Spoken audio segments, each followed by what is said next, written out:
السلام عليكم ورحمة الله وبركاته. الحمد لله والصلاة والسلام على رسول الله وعلى آله وصحابه أجمعين برضا الله. ما بعد. رب اشرح لي صدري ويسر لي أمري واحلل عقدة من لساني يفقهوا قولي. يا رب بالمصطفى بلغ مقاصدنا واغفر لنا ما مضى يا واسع الكرم. ഏറെ സ്നേഹം നിറഞ്ഞ പഠിതാക്കളെ, ഇൻഷാ അല്ലാഹ് റൈറ്റ് അക്കാദമിയുടെ ഇന്നത്തെ സെഷനിലേക്ക് എല്ലാവരെയും ഒരിക്കൽ കൂടി ഹൃദ്യമായി സ്വാഗതം ചെയ്യുന്നു. റൈറ്റ് അക്കാദമി കേരളത്തിലെ അറബി പഠിതാക്കൾക്ക് നെറ്റ്, സെറ്റ്, കേട്ടറ്റ്, PSC തുടങ്ങിയിട്ടുള്ള അറബി ഭാഷാ രംഗത്തെ വ്യത്യസ്ത മത്സര പരീക്ഷകളിൽ, അധ്യാപന പരീക്ഷകളില് 1-2 വർഷങ്ങളായി കൊണ്ട് പരിശീലനം നടത്തി വരികയാണ്. അതുമായി ബന്ധപ്പെട്ടുകൊണ്ട് ഇൻഷാ അല്ലാഹ് സൗജന്യമായി കൊണ്ട് നടപ്പിലാക്കുന്ന 2 മാസത്തെ സെറ്റ് പരിശീലനത്തിലാണ് നമ്മൾ ഓരോരുത്തരും ഉള്ളത്. സെറ്റ് പരീക്ഷ എന്ന് പറയുന്നത് നമുക്കറിയാം, ഹയർ സെക്കൻഡറി തലങ്ങളില് അധ്യാപകരാകാൻ വേണ്ടി നമ്മൾ നേടിയെടുക്കേണ്ട ഒരു പരീക്ഷയാണ് സെറ്റ് പരീക്ഷ എന്ന് പറയുന്നത്. പണ്ടൊക്കെ ഈ സെറ്റ് പരീക്ഷ എന്ന് കേൾക്കുമ്പോൾ എല്ലാവർക്കും നെറ്റ് പരീക്ഷയൊക്കെ നേടിയിട്ടുള്ളവർക്ക് ഒരു അഹങ്കാരം ഉണ്ടായിരുന്നു. അതായത് നമ്മൾ പറയാറുണ്ട്, എന്താണ്,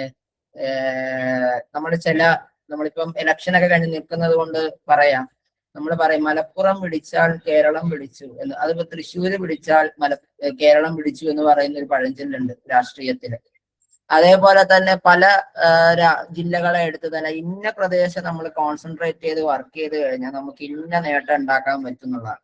മത്സര പരീക്ഷകൾ എടുത്തു കഴിഞ്ഞാൽ കുട്ടികളോട് പറയാറുണ്ട്, നിങ്ങൾ ഇന്ന ഭാഗങ്ങൾ പഠിച്ചിട്ട് പോകണം. എന്തിനാന്ന് വെച്ചാല് നിങ്ങൾക്ക് ആ ഭാഗത്തു നിന്നായിരിക്കും ചോദ്യം വരിക. പ്രത്യേകിച്ചും പറയാറുള്ളത് നെറ്റ് പരീക്ഷ പഠിക്കുന്ന കുട്ടികളോടാണ്. നെറ്റ് പരീക്ഷയ്ക്ക് പഠിക്കുമ്പോൾ വളരെ സിസ്റ്റമാറ്റിക് ആയിട്ട് പഠിക്കുന്ന ഒരു കുട്ടിക്ക് ഒരിക്കലും മനസ്സിലാവാത്തൊരു സാധനമാണ് എന്ത് പഠിക്കണമെന്നുള്ളത്. കാരണം അവന് മുഴുവൻ സിലബസ് അങ്ങോട്ട് പഠിച്ചിട്ട് പോകും. പക്ഷെ അതല്ല പഠിക്കേണ്ട കോർ ഏരിയാസ് ഉണ്ട്. ചിലപ്പോ ഒരു സിലബസ് എടുത്തു കഴിഞ്ഞാൽ ആ സിലബസിന്റെ അകത്തുള്ള പഠിക്കേണ്ട കുറച്ച് ഭാഗങ്ങളുണ്ട്. ആ ഭാഗങ്ങളെ കൃത്യമായി മനസ്സിലാക്കുകയും ആ ഭാഗങ്ങൾക്ക് കൊടുക്കേണ്ട നമ്മൾ പരിഗണനയുണ്ട്. ഓരോ ടോപ്പിക്കിനും ഓരോ പരിഗണനയാണ് കൊടുക്കേണ്ടത്. അപ്പോ അതിനെയൊക്കെ വ്യക്തമായി അനലൈസ് ചെയ്ത് മനസ്സിലാക്കി കഴിഞ്ഞാല് നമുക്ക് സെറ്റിനെ നമുക്ക് നേടിയെടുക്കാൻ പറ്റും. സെറ്റ് പരീക്ഷയ്ക്ക് ഒരുപാട് വെല്ലുവിളികൾ നമ്മൾ നേരിടുന്നുണ്ട്.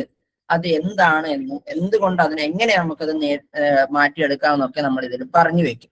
നമ്മളെ അക്കാദമിയെ പറ്റി പറയുകയാണെങ്കിൽ 2023 ഏപ്രിലാണ് തുടങ്ങുന്നത്. വെള്ളിയാഴ്ച ജുമയ്ക്ക് ശേഷമാണ് ഞങ്ങൾ തുടങ്ങുന്നത്.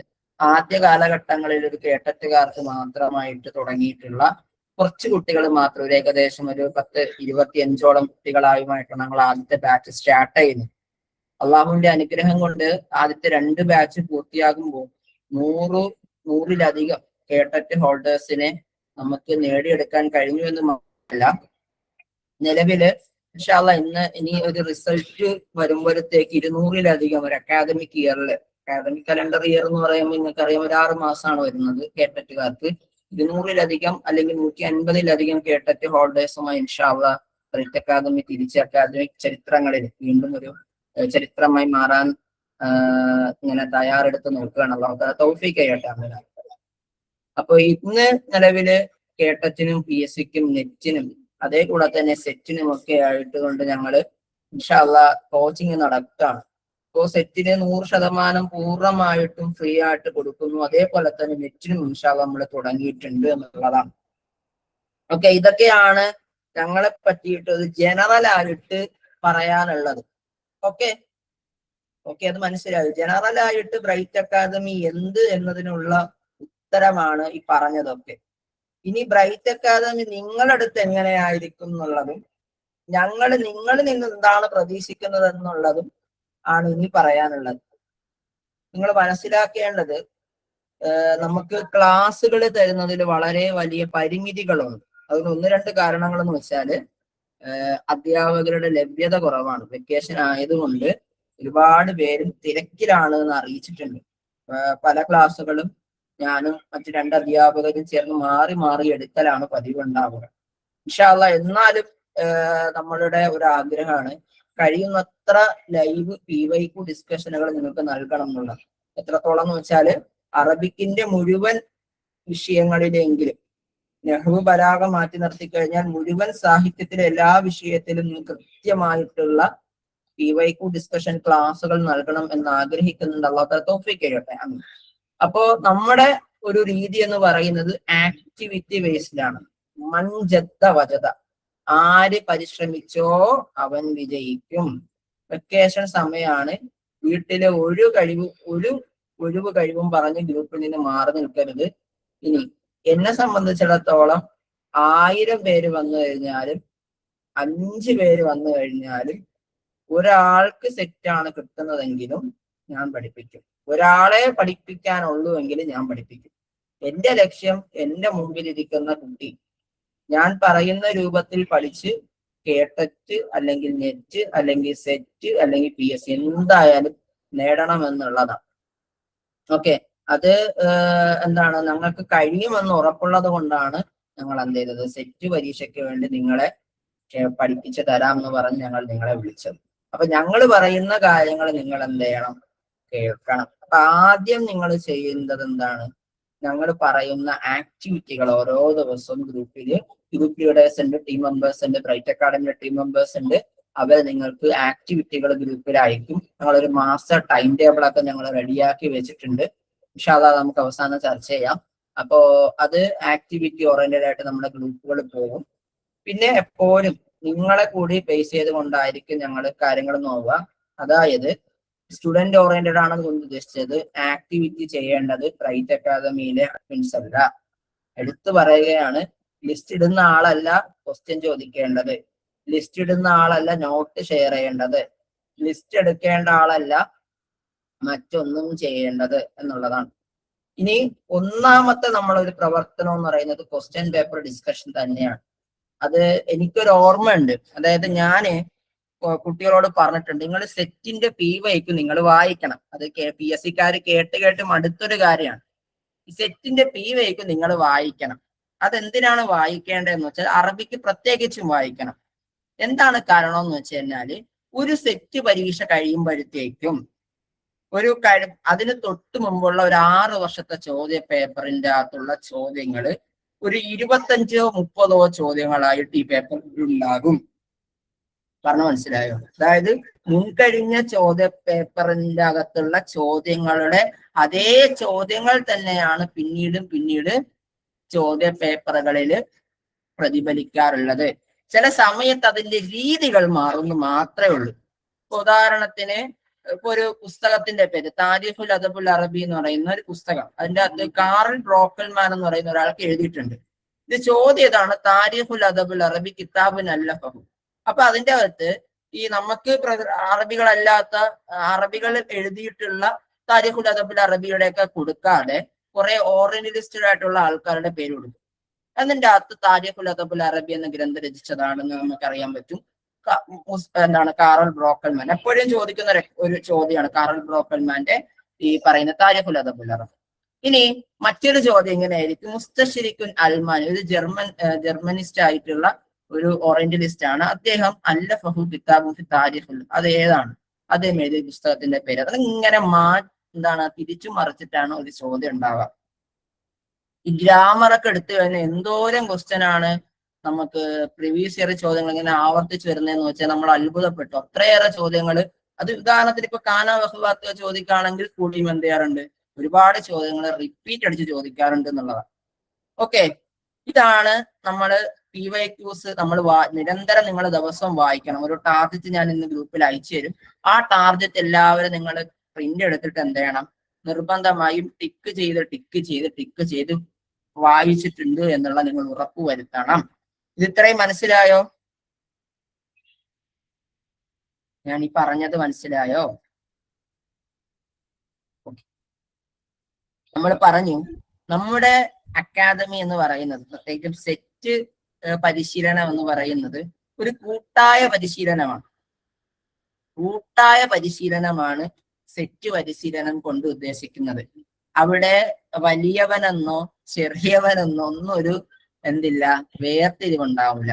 ഇവിടെ എല്ലാവർക്കും എന്താണ്, നമ്മളെല്ലാവരും അധ്യാപകരാണ് അല്ലെ, എല്ലാവരും സ്കൂളുകളിൽ പഠിക്കുന്ന. ചില ആൾക്കാരൊക്കെ പെർമനന്റ് പോസ്റ്റിലുള്ള, ചില ആൾക്കാരൊക്കെ അല്ലെ സർവീസിലുള്ള അധ്യാപകരൊക്കെ എഴുതുന്നുണ്ടെന്ന് എനിക്കറിയാം.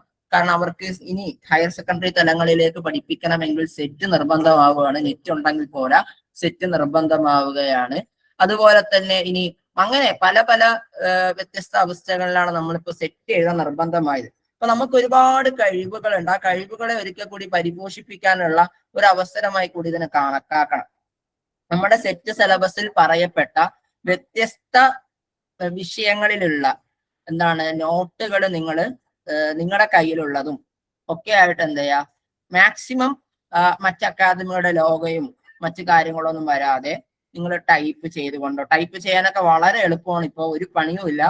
നിങ്ങൾ ഇപ്പൊ പ്രിന്റ് എടുത്ത സാധനമാണെങ്കിൽ ജസ്റ്റ് ഗൂഗിൾ സ്കാൻ ചെയ്യുക, ChatGPT കൊടുക്കുക, ChatGPT സ്ട്രക്ചർ ചെയ്ത് തരും. അങ്ങനെ നിങ്ങൾക്ക് എന്ത് ചെയ്യാം, കോപ്പി പേസ്റ്റ് ചെയ്ത് കൊണ്ടിടാം. അതല്ല എന്നുണ്ടെങ്കിൽ ChatGPT തന്നെ കൊടുത്തു കഴിഞ്ഞാൽ നിങ്ങൾക്കൊരു നോട്ട് കിട്ടും. ആ നോട്ട് ഒന്ന് ജസ്റ്റ് വെരിഫൈ ചെയ്യുക, തെറ്റുകളെ തിരുത്തുക, സ്ട്രക്ചർ ചെയ്യുക. അങ്ങനെ ഒരു 10-15 മിനിറ്റ് എൻ്റെ മേൽ ഇരിക്കുക, നോട്ട് റെഡിയാകും. അത് നിങ്ങൾക്ക് എന്ത് ചെയ്യാം, ഇതിൻ്റെ അകത്തേക്ക് ഷെയർ ചെയ്യാം. വായിച്ചു പഠിക്കുന്നവർക്ക് വായിച്ചു പഠിക്കാം. അതുപോലെ തന്നെ കഴിയുന്നവരുള്ളവർ, ഞാൻ എടുത്തു പറയുകയാണ്, നിർബന്ധം പറയുന്നില്ല.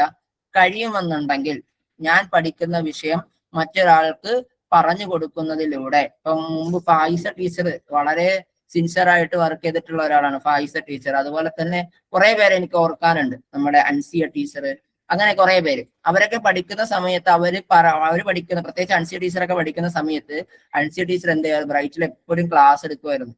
അതുപോലെ നമ്മുടെ ഫായിസ ടീച്ചർ, എനിക്ക് ഇപ്പോഴും ഓർമ്മ, ടെലഗ്രാമിൽ ഒരുപാട് നോട്ട് കടന്നു കിടപ്പുണ്ട്. സാറേ നമുക്കതെല്ലാം കുട്ടികൾക്ക് കൊടുക്കാന്ന് പറഞ്ഞിട്ടുണ്ട്, നിങ്ങൾക്ക് അതൊക്കെ അയച്ചിരുന്നു ഇൻഷാ അല്ലാഹ്. അപ്പോ അതിങ്ങനെ ക്ലാസ് ഒക്കെ എടുത്ത് ടീച്ചർ വോയിസ് നോട്ടാക്കി കുറെയൊക്കെ വെച്ചിട്ടുണ്ട്. ബാക്കിയൊക്കെ അവരെ കൊണ്ട് ചെയ്യിപ്പിക്കണേ സാറേ എന്ന് എന്നോട് പറഞ്ഞു. അപ്പോ നമ്മൾ ഇങ്ങനെ നിരന്തരമായി ഇങ്ങനെ ക്ലാസ് കൂടി എടുത്ത് സെറ്റ് ചെയ്ത് കഴിഞ്ഞാൽ നമ്മുടെ മനസ്സിൽ ഓർമ്മ ഉണ്ടാവും എന്നുള്ളതാണ്. പിന്നെ നമ്മൾ കോപ്പറേറ്റീവ് ലേണിംഗ് ആണ്, അതാണ് പ്രധാനമായി ഉദ്ദേശിക്കുന്നത്. പരസ്പരം എന്ത് ചെയ്യുക, അറിവുകൾ പങ്കുവെച്ചും ചോദിച്ചും പഠിച്ചും നല്ല ഒരു എന്താണ് സൗഹൃദ അന്തരീക്ഷത്തിലൂടെ പഠിച്ച് മുന്നോട്ട് പോവുക എന്നുള്ളതാണ് പ്രധാനമായി മനസ്സിലാക്കേണ്ടത്. ഒരു ചെറിയൊരു ഹാപ്പിനെസ് ഒക്കെ പോലെ ഫീൽ ചെയ്യുന്നുണ്ടോ? ചെറുതായിട്ടെങ്കിലും കുഴപ്പമില്ല, എന്നെ കൊണ്ട് പറ്റും, കാരണം എല്ലാവരും കൂടെ ഉണ്ടല്ലോ, ഞാൻ മാത്രമല്ല എല്ലാവരും ഉണ്ടല്ലോ എന്നുള്ള ചെറിയൊരു സന്തോഷം ഉണ്ടോ? അതോ ഇവിടെ കയറിയത് പണിയായി പോയിന്ന് തോന്നിയോ? അതിനൊക്കെയുള്ള മറുപടി വരുന്നുണ്ട്. ഓക്കെ, അങ്ങനെ സന്തോഷം ഉണ്ടെങ്കിൽ ചെറിയൊരു പണി കിട്ടാൻ പോവുകയാണ്. പണിയെടുത്തില്ലെങ്കിൽ എടുത്ത് പുറത്ത് കളയും, പിന്നെ പിറകെ വരരുത്. പണിയെടുത്തില്ലെങ്കിൽ എടുത്ത് പുറത്ത് കളയും, പിന്നെ പിറകെ വരരുത്. എനിക്കത് ഇഷ്ടമല്ല. അതിന്റെ മേലെ ഇനി ആരും എടുത്ത് പറയരുത്, സാറേ എക്സ്ക്യൂസ് ഒന്നും പറഞ്ഞു തരുത്. വെക്കേഷൻ സമയം കൂടിയാണ്. ആരെടുത്താലും നല്ലോണം പണിയെടുത്തോണം. പണിയെടുത്തില്ലെങ്കിൽ സെറ്റ് പരീക്ഷ എങ്ങനെയാണേലും എഴുതിക്കും, എനിക്കൊരു പ്രശ്നമില്ല. ഓക്കെ, ഇനി പണിയെടുക്കുന്നവൻ ഒരു 5 പേരാണ്, ഇനി എടുത്തു പറയുകയാണ്, 5 പേരാണ് സെറ്റിന്റെ ഗ്രൂപ്പിൽ അവസാനം അവശേഷിക്കുന്നതുണ്ടെങ്കിലും അവൻ അവസാനത്തെ ദിവസവും PYQ ഡിസ്കഷൻ കഴിഞ്ഞിട്ട്, ഇനി അതല്ല ഒരാളാണ് ബാക്കിയുണ്ടെങ്കിലും അവസാന ദിവസം ഞാൻ അവന് വേണ്ടി ക്ലാസ് എടുത്ത് കൊടുത്തിട്ട് ഞാൻ പറഞ്ഞയക്കത്തുള്ളൂ ഇൻഷാ അല്ലാഹ്. അപ്പൊ അതുകൊണ്ട് ആർക്കാണോ വേണ്ടത് അവർ കൂടെ ഉണ്ടാവണം, അവസാനം വരെ ഉണ്ടാവണം. സെറ്റ് പരീക്ഷ എന്ന് പറഞ്ഞ അതിങ്ങനെ എടുത്തെടുത്ത് പറയാൻ കാരണം നമ്മൾ കുറച്ചധികം വയസ്സുള്ള അധ്യാപകരാണ്, കുറെ അധികം പ്രാരാബ്ദങ്ങൾ നമുക്കുണ്ട്. ഓക്കെ, നമ്മൾ പല സ്കൂളുകളിലെ പെർമനന്റ് അധ്യാപകരാണ്. ഒക്കെ ശരിയാണ്, ഞാൻ എല്ലാം നിങ്ങളെ അംഗീകരിക്കുന്നു, ശരിയാണ്. ഈ നമ്മളെ എല്ലാം ഇത് കൃത്യമായി പഠിക്കാണ്ട് പോയി എക്സാം എഴുതി തോറ്റു എന്ന് പറഞ്ഞിട്ട് സങ്കടപ്പെട്ട് വീണ്ടും പൈസ കൊടുക്കാൻ എനിക്ക് ഇഷ്ടമല്ല. അതുകൊണ്ടാണ് വളരെ സിമ്പിൾ ആയിട്ടുള്ള സെറ്റ് പരീക്ഷ നേടിയെടുക്കാൻ വേണ്ടി നിങ്ങളോട് പറയുന്നത്. ഓക്കെ, ഈ സെറ്റിന്റെ ജനറൽ പേപ്പറും അതേപോലെ തന്നെ അറബിക് പേപ്പർ, അങ്ങനെ 2 ഇതാണ് വരുന്നത്. അതിനു മുമ്പ് നമുക്കറിയാം PGയും അതേപോലെ തന്നെ നെറ്റും PGയും B.Edഉം ചെയ്തിട്ടുള്ളവർക്കാണ് നമുക്ക് എന്ത് ചെയ്യാൻ കഴിയുന്നത്, സെറ്റ് പരീക്ഷ എഴുതാൻ പറ്റുന്നത്. അതെല്ലാവർക്കും അറിയാലോ അല്ലെ. PGയും അതേപോലെ തന്നെ B.Edഉം ഉള്ളവർക്കാണ് അറബിക്കിൽ സെറ്റ് പരീക്ഷ എഴുതാൻ പറ്റുന്നത്. എല്ലാവർക്കും അറിയില്ലേ? ഇനി 2019 മുമ്പ് ജോയിൻ ചെയ്തിട്ടുള്ള B.Ed എന്ന് പറയുന്ന ഒരു കോഴ്സ് ഉണ്ടായിരുന്നു, ഡിപ്ലോമ ഇൻ എലമെന്ററി എഡ്യൂക്കേഷൻ. ഇന്നത്തെ DLED അല്ല, D.Ed എന്ന് പറയുന്ന ഒരു കോഴ്സ് ഉണ്ട്. അത് ഒരു വർഷം എന്താണെന്നാണ് എൻ്റെ ഒരു ഓർമ്മ. അത് ചെയ്തിട്ടുള്ളവർക്കും എന്ത് ചെയ്യാം, നമ്മുടെ സെറ്റ് പരീക്ഷയ്ക്ക് അപ്ലൈ ചെയ്യാൻ യോഗ്യരാണ് എന്നും പറഞ്ഞ് ഇന്നത്തെ DLEDകാര് പോയി അപ്ലൈ ചെയ്യരുത്. അവർ അയോഗ്യരാണ്, അവർ യോഗ്യരല്ല, അയോഗ്യരാണ്. അവർക്ക് LP UP തലങ്ങളിലെ കേട്ടറ്റ് പരീക്ഷ മാത്രമേ എഴുതാൻ കഴിയുകയുള്ളൂ. ഹൈസ്കൂൾ തലങ്ങളിലെ മുതലുള്ളതിൽ അവർ യോഗ്യരല്ല. അതിന് B.Ed തന്നെ നിർബന്ധമായും ആവശ്യമുണ്ട് എന്ന് എടുത്തെടുത്ത് പറയുകയാണ്. ഇനി ശ്രദ്ധിച്ച് മനസ്സിലാക്കണം, നമ്മളൊക്കെ OBC കാറ്റഗറിയാണ്. ഞാൻ അതുകൊണ്ട് OBC കാറ്റഗറിയാണ് പറയുന്നത്. പേപ്പർ 1 മൊത്തം 120 മാർക്കാണ് നമുക്ക് പേപ്പർ 1നും. Paper 2 120 mark. അങ്ങനെ 240 മാർക്കിനാണ് നമ്മുടെ എക്സാം വരുന്നത്. Paper 1 120 mark, paper 2 120 mark. Totally 240 മാർക്കിനായിട്ട് 6 മണിക്കൂർ എക്സാം ആണ്. 2.5 മണിക്കൂർ പിന്നെ ഒരു 15 മിനിറ്റ്, 2.25 മണിക്കൂർ വീതം 5.5 മണിക്കൂർ എക്സാം ആണ് നമ്മുടെ ഈ സെറ്റ് പരീക്ഷ എന്ന് പറയുന്നത്. രാവിലെയും ഉച്ചയ്ക്ക് ശേഷവുമായിട്ടാണ് നടക്കുക. രാവിലെ ജനറൽ പേപ്പറും ഉച്ചയ്ക്ക് ശേഷം സബ്ജക്ട് പേപ്പർ ആയിരിക്കും ഉണ്ടാവുക. ജനറൽ പേപ്പർ എല്ലാവർക്കും സെയിം ആണ്, സബ്ജക്ട് പേപ്പർ മാത്രമായിരിക്കും സ്പെസിഫിക് ആയിട്ട് വരാം. ഓക്കെ, അതെല്ലാവർക്കും അറിയാവുന്ന ഒരു കാര്യമാണ്. ശ്രദ്ധിച്ച് മനസ്സിലാക്കണം, OBC കാറ്റഗറിയിലുള്ളവർക്കും ഡിഫറൻറ്റ്ലി ഏബിൾഡ് ആയിട്ടുള്ളവർക്കും 35% മാർക്കാണ് എന്ത് വേണ്ടത്, പേപ്പർ 1 പാസ്സാകാൻ വേണ്ടത്. 35% മാർക്ക് വേണം. അതായത് 42 മാർക്ക് കിട്ടിയാലേ ജനറൽ പേപ്പർ പാസ്സാവുകയുള്ളൂ. ഓക്കെ, അതേപോലെ അറബിക്കിലും എന്ത് വേണം, 42 മാർക്ക് വേണം. 42 മാർക്ക് വേണം. 42 ചേർത്ത് എത്ര വരും?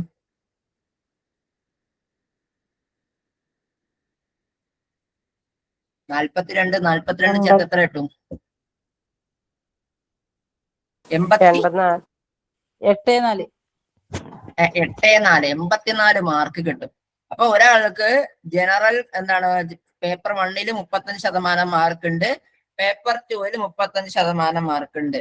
ആൾക്ക് സെറ്റ് ആയില്ലേ, ജയിച്ചില്ലേ? ജയിക്കൂല. ഞാൻ കഴിഞ്ഞ ആഴ്ച എഴുതി 32 30%. അല്ല, ജയിക്കൂല. അവർക്ക് ഇതെല്ലാം കൂടി കൂട്ടിയാലും ശരി, അവർക്ക് 108 മാർക്ക് ടോട്ടൽ വേണം. എത്ര വേണം? 108 മാർക്ക് ടോട്ടൽ വേണം. ഒരാൾക്ക് 35% OBCക്ക് ജനറൽ പേപ്പറിന് മാർക്ക് ഉണ്ട്, സബ്ജക്ട് പേപ്പർ 35 ഉണ്ട്. പക്ഷെ മൂപ്പരുടെ റിസൾട്ട് വന്നാൽ മൂപ്പര് ഭയങ്കര സന്തോഷത്തിരിക്കുക, ഞാൻ സെറ്റ് കിട്ടിയടേ, ഒരു കുഴപ്പമില്ല എന്ന് പറഞ്ഞ സന്തോഷത്തോടെ ഇരിക്കുമ്പോ, പക്ഷെ ടോട്ടൽ എത്ര ഉണ്ട്?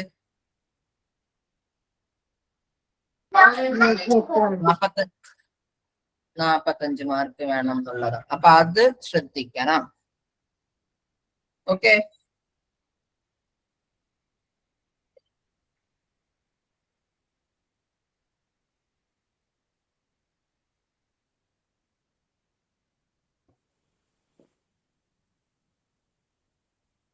ഓക്കെ അല്ലേ? ഇത് കാര്യം ശ്രദ്ധിക്കണേ, മറക്കരുത്.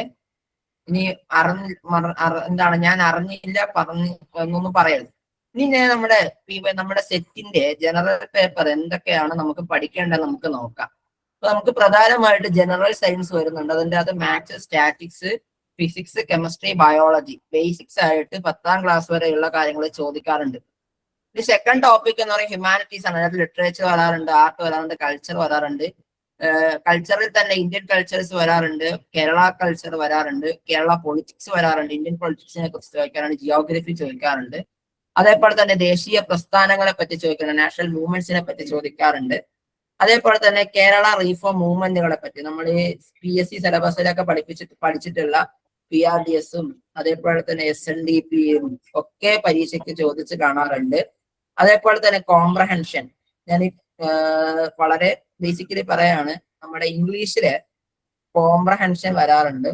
അല്ലെങ്കിൽ വൊക്കാബുലറീസ് ചോദിക്കാറുണ്ട്, കുറെ ഗ്രാമറുകൾ ചോദിക്കാറുണ്ട്, കുറെ വാക്കുകൾ സിനോണിംസ് ചോദിക്കാറുണ്ട്, ആന്റോണിംസ് ചോദിക്കാറുണ്ട്, വേർഡ് ചാർട്ട് ചോദിക്കാറുണ്ട്, അങ്ങനെ പലതരത്തിലുള്ള ഗ്രാമാറ്റിക്കൽ റൂൾസുകൾ ചോദിക്കാറുണ്ട്.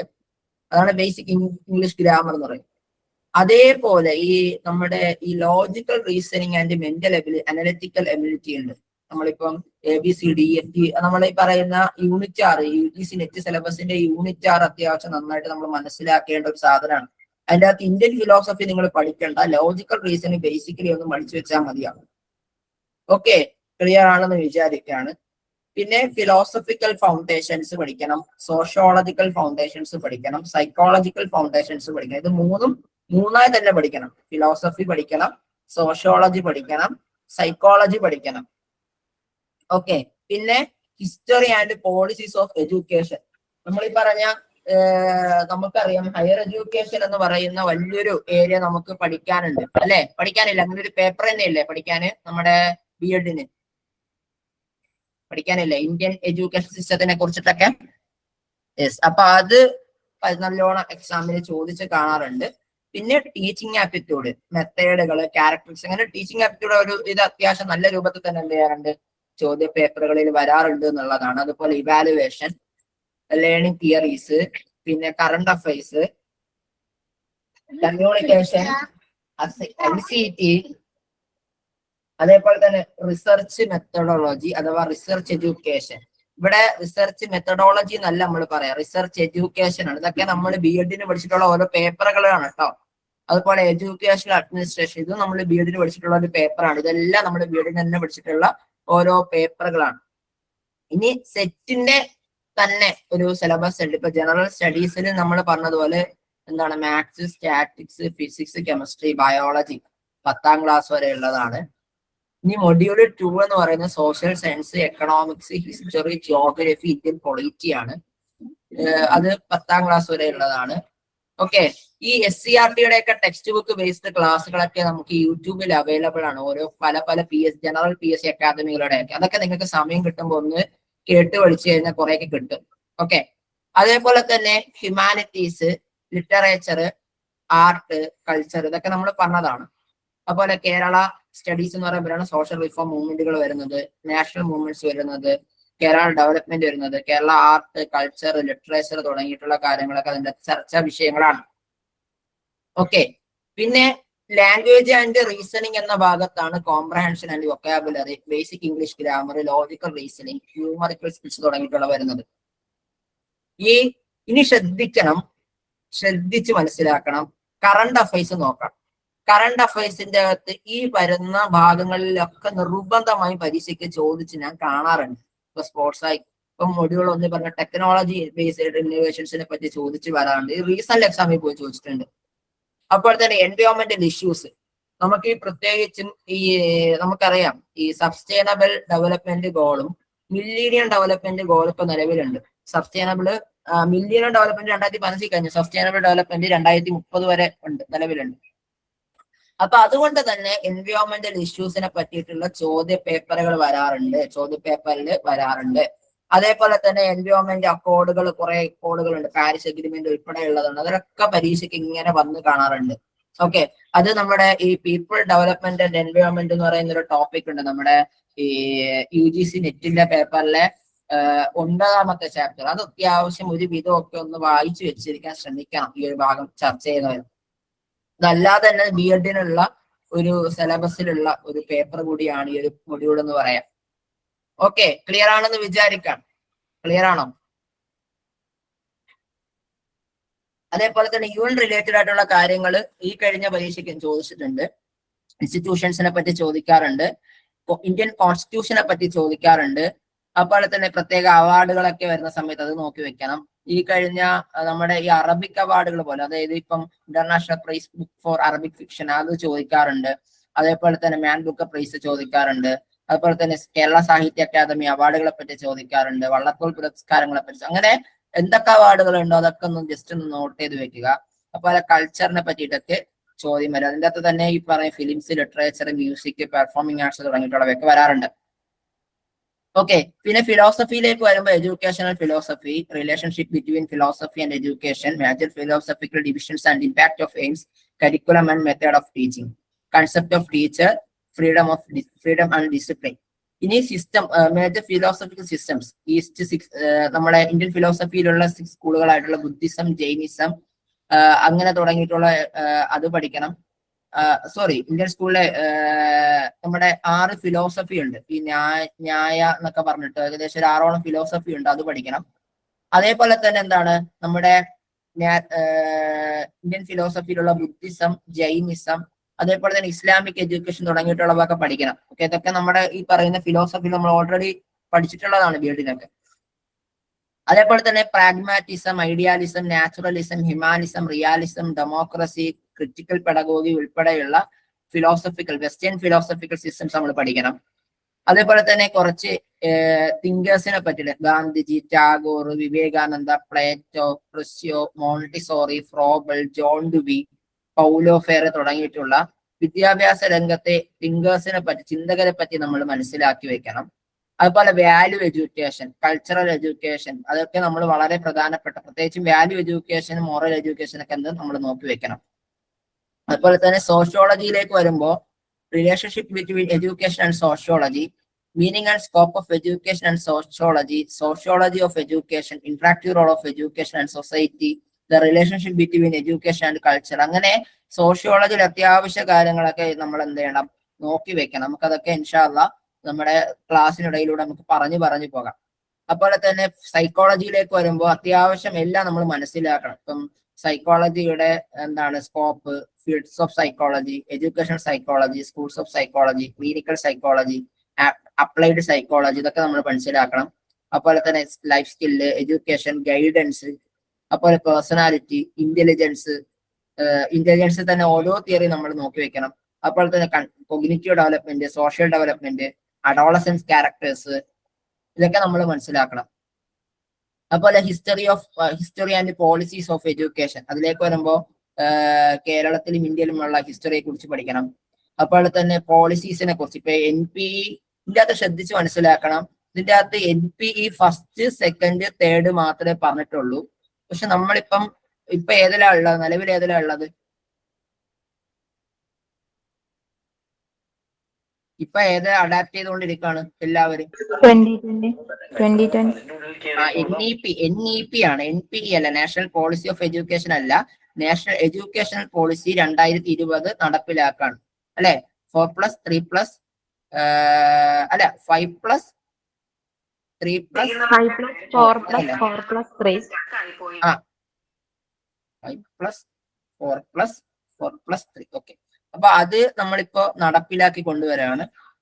അങ്ങനെയല്ലല്ലോ ടീച്ചറെ, അതായത് ആദ്യത്തെ 1ാം ക്ലാസ് മുതൽ 5 വരെ 5+3+4 അല്ലേ? 5+3+3+4 അങ്ങനെയാണോ? അതായത് 5 1 തൊട്ട് 5 വരെ, പിന്നെ LKG UKG കൂട്ടാതെ ഞാൻ പറയട്ടെ, പ്രീ എഡ്യൂക്കേഷൻ കൂടി കൂട്ടി വരുമ്പോ 3+5+, അല്ല, ആദ്യത്തെ 5-ലാണ് പ്രീ എഡ്യൂക്കേഷൻ ഇത് വരുന്നത്, ഫൗണ്ടേഷൻ സ്റ്റേജില് 3 വർഷം, 1 വർഷം അംഗനവാടി, പിന്നെ LKG UKG 1, 2, അതാണ് 5 വർഷം.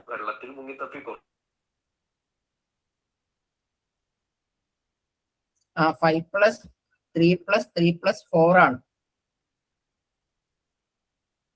ഓക്കെ, കാരണം 9, 10, 11, 12 ഇതെല്ലാം കൂടി ഇതാവാണ്, നമ്മുടെ ഇതിലേക്ക് വരാണ്, ഹൈസ്കൂളിലേക്ക് വരികയാണ്. 5ാം ക്ലാസ് മുതൽ 8ാം ക്ലാസ് വരെയാണ് എന്ത്, നമ്മുടെ UP സെഷൻ എന്ന് പറയാം. 2ാം ക്ലാസ് മുതൽ 5ാം ക്ലാസ് വരെയാണ് LP വരിക. LKG UKG 1, 2, pre-KG 1 വർഷം, അങ്ങനെ മൊത്തം 5 വർഷമാണ് 5+ എന്നതിലേക്ക് വരുന്നത്. ഓക്കെ അല്ലേ? അതിനകത്ത് ഫൗണ്ടേഷൻ ലെവല് അങ്ങനെ പല തരത്തിലാണ് നമ്മൾ അതിനകത്ത് കണക്ട് ചെയ്യാം. ഇപ്പൊ നമ്മൾ ഇപ്പോഴത്തെ ഒരു മനസ്സിലാക്കുന്ന രൂപത്തിൽ പറഞ്ഞാൽ അതൊക്കെ നമുക്ക് ക്ലാസ്സിൽ ഇൻഷാല്ലാ ഡിസ്കസ് ചെയ്യാം. അതേപോലെ തന്നെ ആക്ടുകളും ബില്ലുകളും നമ്മൾ നോക്കി വെക്കണം. അപ്പോൾ തന്നെ കമ്മിറ്റികൾ ഉണ്ടാവും.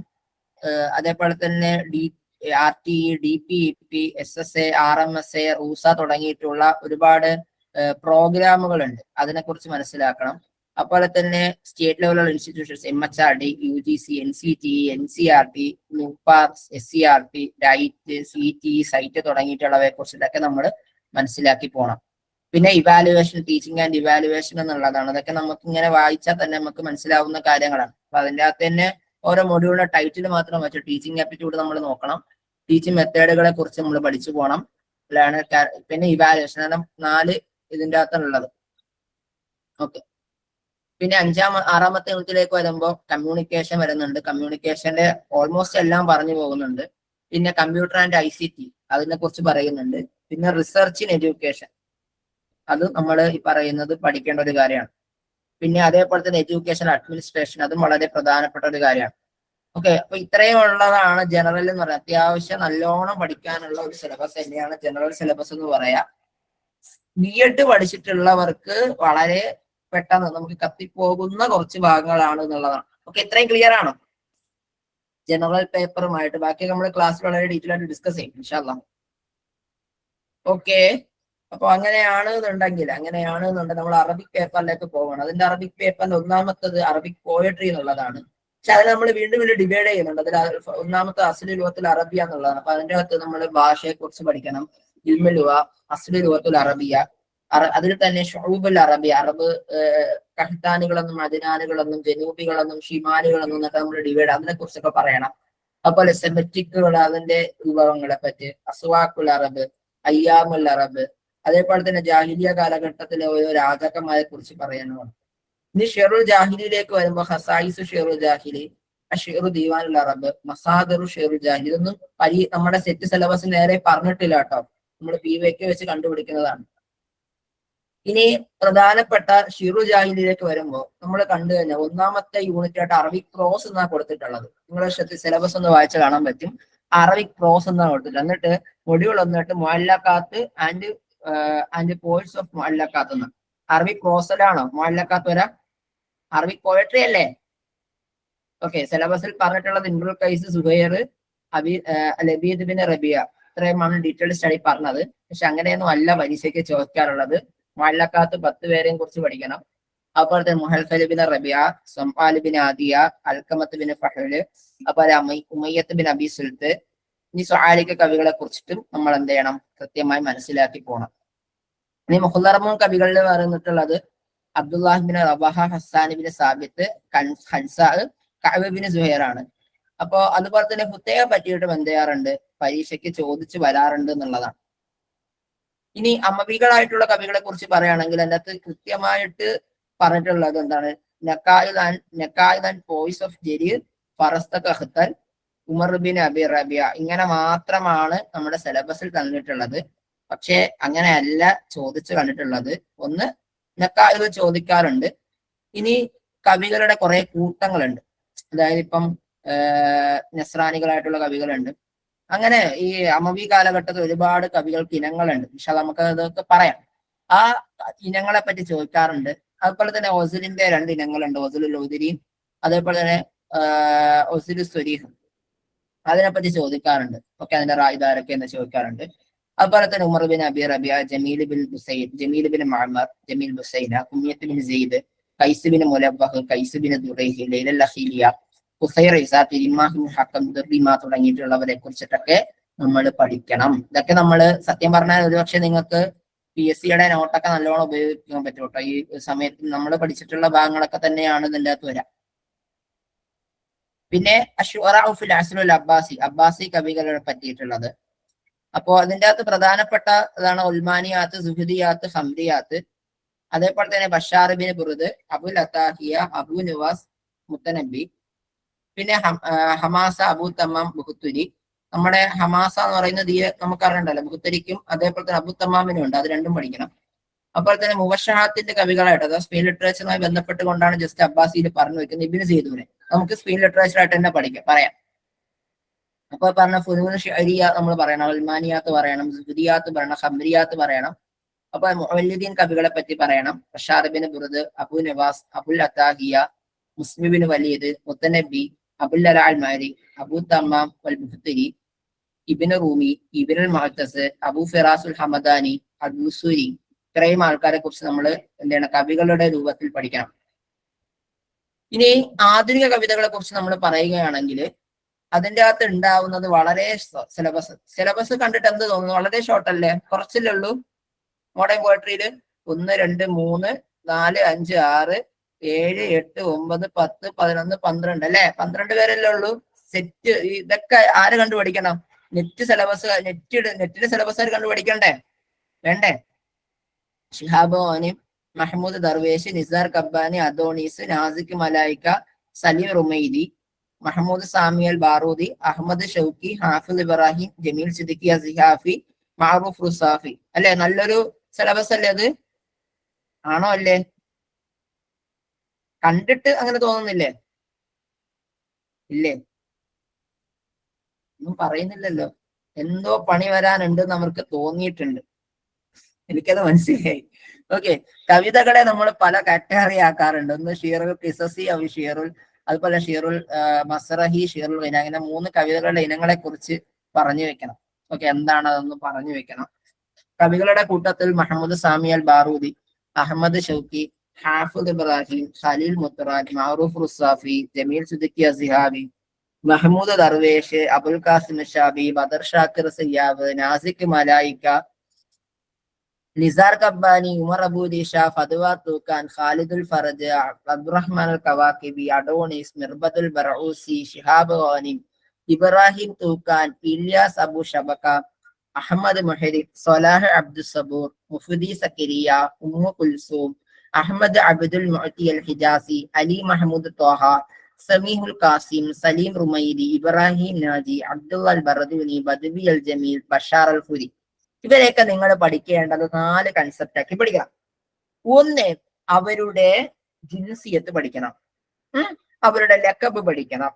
ഇനി അവരുടെ ഏറ്റവും പ്രധാനപ്പെട്ട 4 പുസ്തകങ്ങൾ പഠിക്കണം. ആ തുടക്കത്തിൽ ഒരു 4 പുസ്തകങ്ങൾ പഠിക്കണം. അതിൻ്റെ അകത്ത് എക്സെപ്ഷൻ കേസാണ് ബാറൂദി, മുഹമ്മദ് ഷൗക്കി, ഹാഫിദ് ഇബ്രാഹിം തുടങ്ങിയിട്ടുള്ള കുറെ ആൾക്കാർ. ഈ നിസാർ കബ്ബാനി, ഉമർ അബു നിസാർ കബ്ബാനി, അതേപോലെ തന്നെ നമ്മുടെ ഇദ്ദേഹം ഉണ്ടല്ലോ, നമ്മുടെ ആരാണ്? മഹ്മൂദ് ദർവേഷ് ഒഴികെയുള്ള ആൾക്കാരെയൊക്കെ നമുക്ക് ബേസിക്കലി പഠിക്കാം. പഠിക്കുമ്പോൾ സമയത്ത് ഞാൻ ഈ പറഞ്ഞതുപോലെ പ്രധാന കവിതകള്, അതേപോലെ തന്നെ പ്രധാനപ്പെട്ട ഗ്രന്ഥങ്ങള്, അദ്ദേഹത്തിന്റെ ലഖബ്, അദ്ദേഹത്തിന്റെ ജിൻസിയത്ത്, ഇത്രയും പഠിച്ചാൽ മതി. ഓക്കെ, ബാക്കിയൊന്നും പഠിക്കേണ്ട കാര്യങ്ങളില്ല എന്നുള്ളതാണ് വസ്തുത. അദ്ദേഹം എവിടെ പോയി, അദ്ദേഹം എന്തിനു പോയി, അദ്ദേഹം ആരെയൊക്കെ കല്യാണം കഴിച്ചു, അവർക്ക് എത്ര മക്കളുണ്ട്, മക്കളൊക്കെ എന്ത്, നമ്മൾ നെറ്റിന് പഠിക്കുമല്ലോ, ഇതിന്റെ ഒന്നും ആവശ്യമില്ല. പഠിക്കണം താല്പര്യമുള്ളവർക്ക് പഠിക്കാം, പഠിച്ചുകൊണ്ട് വലിയ ഉപയോഗമൊന്നുമില്ല. അതല്ലാതെ നമ്മൾ PSC ലെവലിൽ എങ്ങനെയാണോ പഠിക്കുന്നത് അത് പഠിച്ചാൽ മാത്രം മതി. പക്ഷെ ഇവിടുത്തെ ഒരു പ്രശ്നമുണ്ട്, പുസ്തകങ്ങൾ മാക്സിമം നോക്കണം. കാരണം എന്ന് വെച്ച് കഴിഞ്ഞാൽ പുസ്തകങ്ങളെ സ്റ്റേറ്റ്മെന്റ് ലെവലിലാ വരാം. ഉദാഹരണത്തിന് ഉമർ അബൂ ദിഷയുടെ ഒരു പുസ്തകമുണ്ട്. ഓക്കെ, ഇപ്പം കാജ് വാരിദ് എന്ന് പറയുന്ന ഒരു അദ്ദേഹത്തിന് മസ്റയുണ്ട്. ചോദ്യം എങ്ങനെ ആയിരിക്കും? ഇഖ്തർ തസ്രീഹാത്തുൽ ഖാത്തിയ അൻ മഹ്മൂദ് ദർവേഷ്, എന്നിട്ടുണ്ടാവും ഒരു സ്റ്റേറ്റ്മെന്റിൽ ഉണ്ടാവും എന്താണ്? മസ്റഹിയത്തു കാജ് വാരിദ് മിൻ മസ്റഹിയാത്തി ആരാണ്? നമ്മൾ പറഞ്ഞ മഹ്മൂദ് ദർവേഷിന്റെ ആണെന്ന് ഒന്ന് കാണിക്കും. സത്യത്തിൽ മഹ്മൂദ് ദർവേഷിന്റെ ആണോ കാജ് വാരിദ്? അല്ല, അത് ഉമർ അബൂ ദിഷയുടെ ആണ്. അങ്ങനെ സ്റ്റേറ്റ്മെന്റ് ലെവല് ചോദ്യങ്ങൾ കൂടുതലായി വരുന്ന ഒരു ഭാഗ്യം കൂടിയാണ് ഈ പറയുന്ന കവിതയുടെ ഭാഗം എന്ന് പറയാം. അതാണ് ഇവിടുത്തെ ടാസ്ക് എന്ന് പറയാം. ഇനി അറബി പ്രോ ഞാൻ ഈ പറഞ്ഞത് നിങ്ങൾക്ക് കിട്ടിയോ? ഇതാണ് 1ാമത്തെ യൂണിറ്റ് എന്ന് പറയാം. മക്കളെ കത്തണുണ്ടോ? സിലബസ് മനസ്സിലായോ? ഓക്കെ. ഇനി 2ാമത്തെ സിലബസിലേക്ക് വരുമ്പോൾ വീണ്ടും നമ്മൾ ജാഹിലിലേക്ക് വരും. അതിൻ്റെ അകത്ത് അറബിക് പ്രോസിൽ ഹിക്മ വൽ അംസാല്, അൽ വിസായ, അതുപോലെ തന്നെ ഖുതുബത്ത് ഫിറി ഇസ്ലാമിക് പീരീഡ്, കുസ്ബിന് സാദ, സഹബാൻ വായ്.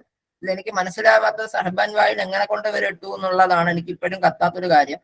ഓക്കെ, അപ്പൊ കുസ്ബിന് സാദയും അംബർബീദ് മാരി യക്രിബുമാണ് എപ്പോഴും ചോദിക്കുന്നത് കണ്ടിട്ടുള്ളത്. ഓക്കെ, അക്സമീനെ പറ്റി ചോദിച്ച് കാണാറില്ല. ഇനി അമവി കാലഘട്ടത്തിലെയും ഇസ്ലാമിക കാലഘട്ടത്തിലെയും അങ്ങനെ ഒരു സിലബസിൽ പറഞ്ഞിട്ടില്ല. പക്ഷെ ഖുർആാനിനെ കുറിച്ചും ഹദീസിനെ പറ്റിയിട്ടും ഒക്കെ വന്നിട്ടുണ്ട്.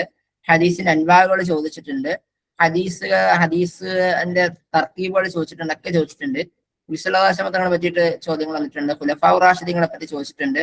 നബി സല്ലല്ലാഹു അലൈഹി വസല്ലം തങ്ങളുടെ സ്വഹാബികളെ പറ്റി ചോദിച്ചിട്ടുണ്ട്. ഹദീസിന്റെ അൻവാകളെ പറ്റിയൊക്കെ ചോദ്യം വന്നിട്ടുണ്ട്.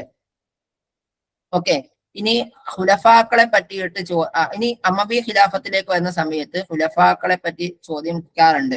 ഖുലഫാക്കളെ പറ്റി എപ്പോഴും ചോദിച്ച് കാണാറുണ്ട്.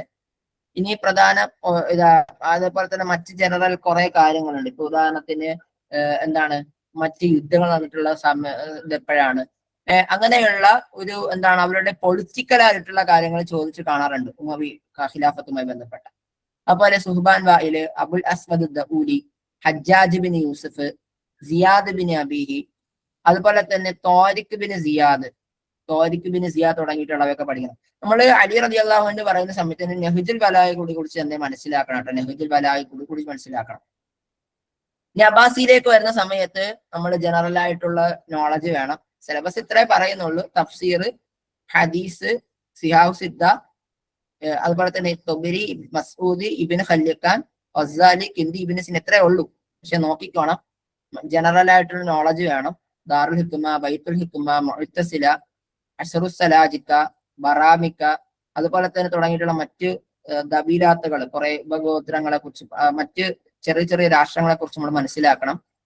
അഇമ്മത്തുൽ അർബ, അബൂ ഹനീഫ, ഇമാം ഷാഫിഈ റഹ്മത്തുള്ളാഹി അലൈഹി, അഹ്മദ് ബിൻ ഹംബൽ, ഇമാം മാലിക് ബിൻ അനസ് റളിയല്ലാഹു അൻഹു തുടങ്ങിയിട്ടുള്ളവരെ അഇമ്മത്തുൽ അർബയെ കുറിച്ച് നമ്മൾ പറയണം. അതുപോലെ തന്നെ സിഹാഹ് സിത്തയെ കുറിച്ച് മനസ്സിലാക്കണം. പ്രധാനപ്പെട്ട ഹദീസ് ഗ്രന്ഥങ്ങളും അതിൽ എഴുതിയിട്ടുള്ള ആൾക്കാരെ കുറിച്ച് ചോദ്യം വരാറുണ്ട്. അതുപോലെ തന്നെ മുഫസ്സിരികളായിട്ടുള്ള ഹാക്കിം, ഇമാം മുഹമ്മദ് ഗസാലി, ഫഖറുദ്ദീൻ റാസി, സമഖ്ശരി, നവവി, ബൈളാവി, ജലാലുദ്ദീൻ സുയൂത്തി, ഖുർത്തുബി, ഷൗക്കാനി, മഹ്മൂദ് ബിൻ ഉമർ ഖവാറസമി, ഇബ്നു മാലിക്, മാതുരിദി, ഇബ്നു ഹജറുൽ ഹൈതമി തുടങ്ങിയിട്ടുള്ള ആൾക്കാരുടെ ഒക്കെ തന്നെയും തഫ്സീർ ഗ്രന്ഥങ്ങൾ മാത്രമല്ല ചോദിക്കാറുള്ളത്, അവരുടെ ചെറിയ ചെറിയ ലക്കബുകൾ ചോദിക്കാറുണ്ട്. അവരുടെ തഫ്സീറിന്റെയൊക്കെ എന്താണ് പ്രത്യേകതകളാണ് ചോദിക്കാറുള്ളത്. അല്ലാതെ ലൈഫൊന്നും അല്ല ചോദിക്കുക, പ്രത്യേകതകളും മറ്റു കാര്യങ്ങളൊക്കെയാണ് ചോദിച്ച് കാണാറുള്ളത്. അപ്പൊ അതൊക്കെ മാറിപ്പോവാതെ ശ്രദ്ധിക്കണം. ഈ തഫ്സീറുകളാണ് എപ്പോഴും നമ്മൾ മാറിപ്പോകുന്നത്, അല്ലെ? നിങ്ങൾക്ക് മാറിപ്പോവാറുണ്ടോ? സുയൂത്തി ഇമാമിന്റെ മാറാൻ സാധ്യതയില്ല. പക്ഷെ ഖുർത്തുബി ഇമാമിന്റെയും നവവി ഇമാമിന്റെയും ബൈളാവി ഇമാമിന്റെയും സമഖ്ശരിയുടെ ഇമാമിന്റെയും ഒക്കെ എപ്പോഴും അങ്ങോട്ടും ഇങ്ങോട്ടൊക്കെ മാറിപ്പോവാറില്ലേ? അപ്പൊ അത് എല്ലാവർക്കും ഒന്നും എനിക്ക് അപ്പൊ എന്താണ് അസ്റാറു തൻസീലി വസ്റാറു തഅവീൽ, അൻവാറു തൻസീലി വസ്റാറു തഅവീൽ എന്നൊക്കെ പറഞ്ഞിട്ടുണ്ടാവുമ്പോൾ നമ്മൾ അങ്ങോട്ടും ഇങ്ങോട്ടും മാറിപ്പോകും കേൾക്കുമ്പോ തന്നെ. അപ്പൊ അതൊക്കെ മാറാതെ സൂക്ഷിക്കണം. അപ്പോൾ തന്നെ ഖലീൽ ബിൻ അഹ്മദ്, സീബവൈഹി, അസ്മഈ, മുബരിദ്, ഇബ്നു മൻദൂർ, ഇമാം അസ്അലബി, അൽ ഖസാഇ, അൽ മൈദാനി, മുഫദ്ദലുൽ ലബി, അബുൽ ഹസൻ അൽ മാവരിദി, ഇബ്നു ദുറൈദ തുടങ്ങിയിട്ടുള്ള ഭാഷാ പണ്ഡിതന്മാരെയും ഗ്രാമാറ്റിസ്റ്റുകളെയും കുറിച്ച് നമ്മൾ മനസ്സിലാക്കണം. അപ്പോൾ ഇബ്നു സീന, ഫാറാബി, ജാബിർ ബിൻ ഹയ്യാൻ, അബൂബക്കർ റാസി തുടങ്ങിയിട്ടുള്ള തിബിലുള്ള ആൾക്കാര്, ഇബ്നു ബയാത്തിർ, അദ്ദേഹം ഈ നമ്മുടെ ബോട്ടണിയാണ്, ഇൽമുൻ നബാത്തിലുള്ള വ്യക്തിയാണ് ഇബ്നു ബയാത്തിർ, അദ്ദേഹത്തെ കുറിച്ച് നമ്മൾ മനസ്സിലാക്കണം. അപ്പോൾ തന്നെ ഫിലോസഫേഴ്സ് അതിലുള്ള അബൂ ഹയ്യാൻ തൗഹീദി, ഗസാലി, കിന്ദി, ഇബ്നു സീന തുടങ്ങിയിട്ടുള്ളവര്, ചരിത്രകാരന്മാരായിട്ടുള്ള മുഹമ്മദ് ബിൻ മൂസൽ ഖവാറസമി, ഇബ്നു അസാക്കിർ, ഖതീബ് തിബരീസി, ഇബ്നു ഹജറുൽ അസ്കലാനി, അൽ ബറൂനി, ഇസ്സുദ്ദീൻ ബിൻ അൽ അസീർ, റിയാഉദ്ദീൻ ബിൻ അസീർ, ഖവാറസമി. 2 ഖവാറസമികൾ ഉണ്ട് കേട്ടോ, നിങ്ങൾ ജസ്റ്റ് നോക്കുമ്പോൾ മനസ്സിലാവും. അപ്പോൾ ഇബ്നു ഖർദാദയ, ഇബ്നു മസ്കവിഹി, ഖസ്വീനി, ഖൈറുദ്ദീൻ സർക്കലി, തുബിരി, മസ്ഊദി, ഇബ്നു ഖല്ലിഖാൻ തുടങ്ങിയിട്ടുള്ള ആൾക്കാരെയൊക്കെ നമ്മൾ മനസ്സിലാക്കി പോണം. ഇനി റിസാലയുടെ ഭാഗത്ത് വന്നു കഴിഞ്ഞാൽ അബ്ദുല്ലാഹി ബുക്കഫ, സാഹിബിൻ അബ്ബാദ്, ജാഹില്, ഇബ്നു അമീദ്, ഖാദി ഫാദിൽ തുടങ്ങിയിട്ടുള്ള റിസാലയുടെ ആൾക്കാരെ നമ്മൾ നോക്കണം. മക്കാമയിലുള്ള ആൾക്കാരുകള് അതേപോലെ തന്നെ ശ്രദ്ധിച്ച് മനസ്സിലാക്കണം. ഞാനിവിടെ റെഡിങ് ചെയ്തിട്ടുണ്ട്. നമ്മൾ ഇങ്ങനെയൊക്കെ പഠിക്കുമ്പോൾ നമ്മൾ അടിവരയിട്ട് പഠിച്ചു വെക്കേണ്ട കുറെ ഡിക്ഷണറികളുടെ പേര് പഠിച്ചു വെക്കണം.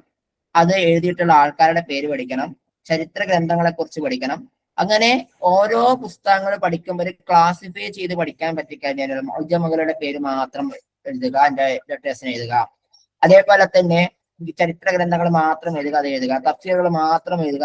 അങ്ങനെ നമ്മൾ ക്ലാസിഫൈ ചെയ്ത് പഠിച്ചു വെച്ചാൽ നമുക്ക് മാറിപ്പോകാതെ ശ്രദ്ധിച്ച് പഠിക്കാൻ പറ്റും. അപ്പോൾ നിങ്ങൾ പഠിക്കുന്ന സമയത്ത് അങ്ങനെ ക്ലാസിഫൈ ചെയ്ത് വെക്കുകയും അതേപോലെ തന്നെ എന്തെങ്കിലും കോഡുകളൊക്കെ ഉണ്ടാക്കണമെന്നുണ്ടെങ്കിൽ ദയവായിട്ട് ഗ്രൂപ്പിലേക്ക് ഷെയർ ചെയ്യണം. മറ്റു കുട്ടികൾക്ക് കൂടി അത് ഉപകാരപ്പെടുന്നതായിരിക്കും ഇൻഷാ അല്ലാഹ്. ഈ ഇൻഹിത്താത്ത് കാലഘട്ടത്തെ കുറിച്ച് പറയാനാണെങ്കിൽ ഇബ്നുൽ ഖയ്യിം അൽ ജൗസിയെ പറ്റി ചോദിക്കാറുണ്ട്. ഇബ്നുൽ ഖയ്യിം അൽ ജൗസിയ റഹ്മത്തുള്ളാഹി അലൈഹി പറ്റി ചോദിച്ചിട്ടുണ്ട്. മുഹമ്മദ് ബിൻ അബ്ദുൽ വഹാബിനെ പറ്റിയിട്ട്, ഇബ്നു ഖൽദൂൻ, ഇബ്നു ഖല്ലിഖാനെ പറ്റിയിട്ടൊക്കെ ചോദ്യം വന്നിട്ടുണ്ട്. ഓക്കെ, സ്പെയിനിലേക്ക് വരികയാണെങ്കിൽ ഇതുവരെ ചോദിച്ചിട്ടുള്ളത് ഇബിന് ഹാനി, ഇബിന് സെയ്ദൂൻ, ഇബിന് ഖഫാജ, മുബഷ്ഹാത്ത്, ഇബിന് അസം, ഇബിന് അബ്ദ റബ്ബ, ഇബിന് റുഷ്ദ് തുടങ്ങിയിട്ടുള്ളത്. അതുപോലെ ഷെരീഫുൽ ഇദ്രീസി, ഇബിന് ബത്തൂത്ത, ഓക്കെ, ഇസാനുദ്ദീൻ ഖത്തീബ്, ഫല്ലാദ, ഇബിന് തുഫൈല്, ഇബിന് ഹൈസ്, മക്കരി തൽമിസാനി. ഇതൊക്കെ നിങ്ങൾ ആദ്യമായിട്ട് കേൾക്കുന്ന പേരായിരിക്കും, മക്കരി തൽമിസാനി ഒക്കെ. അവരെയൊക്കെ കുറിച്ച് പഠിക്കണം. ഓക്കെ, ഇപ്പൊ ഞാൻ ഒരു കാര്യം ജസ്റ്റ് ഒന്ന് ചോദിക്കാണ്, ഒരു ചെറുതായിട്ട് ചോദിക്കാണ്. ആരുടെങ്കിലും ചെവി കൂടെ പുകയൊക്കെ പോകുന്നുണ്ടോ കേട്ടിട്ട്? ഉണ്ടോ? പോയിട്ട് കാര്യമില്ല, നമുക്ക് പഠിച്ചാൽ നമുക്ക് സെറ്റ് ആക്കാൻ പറ്റോളെ. ഇതാണ് ഇതിന്റെയൊക്കെ അവസ്ഥകൾ.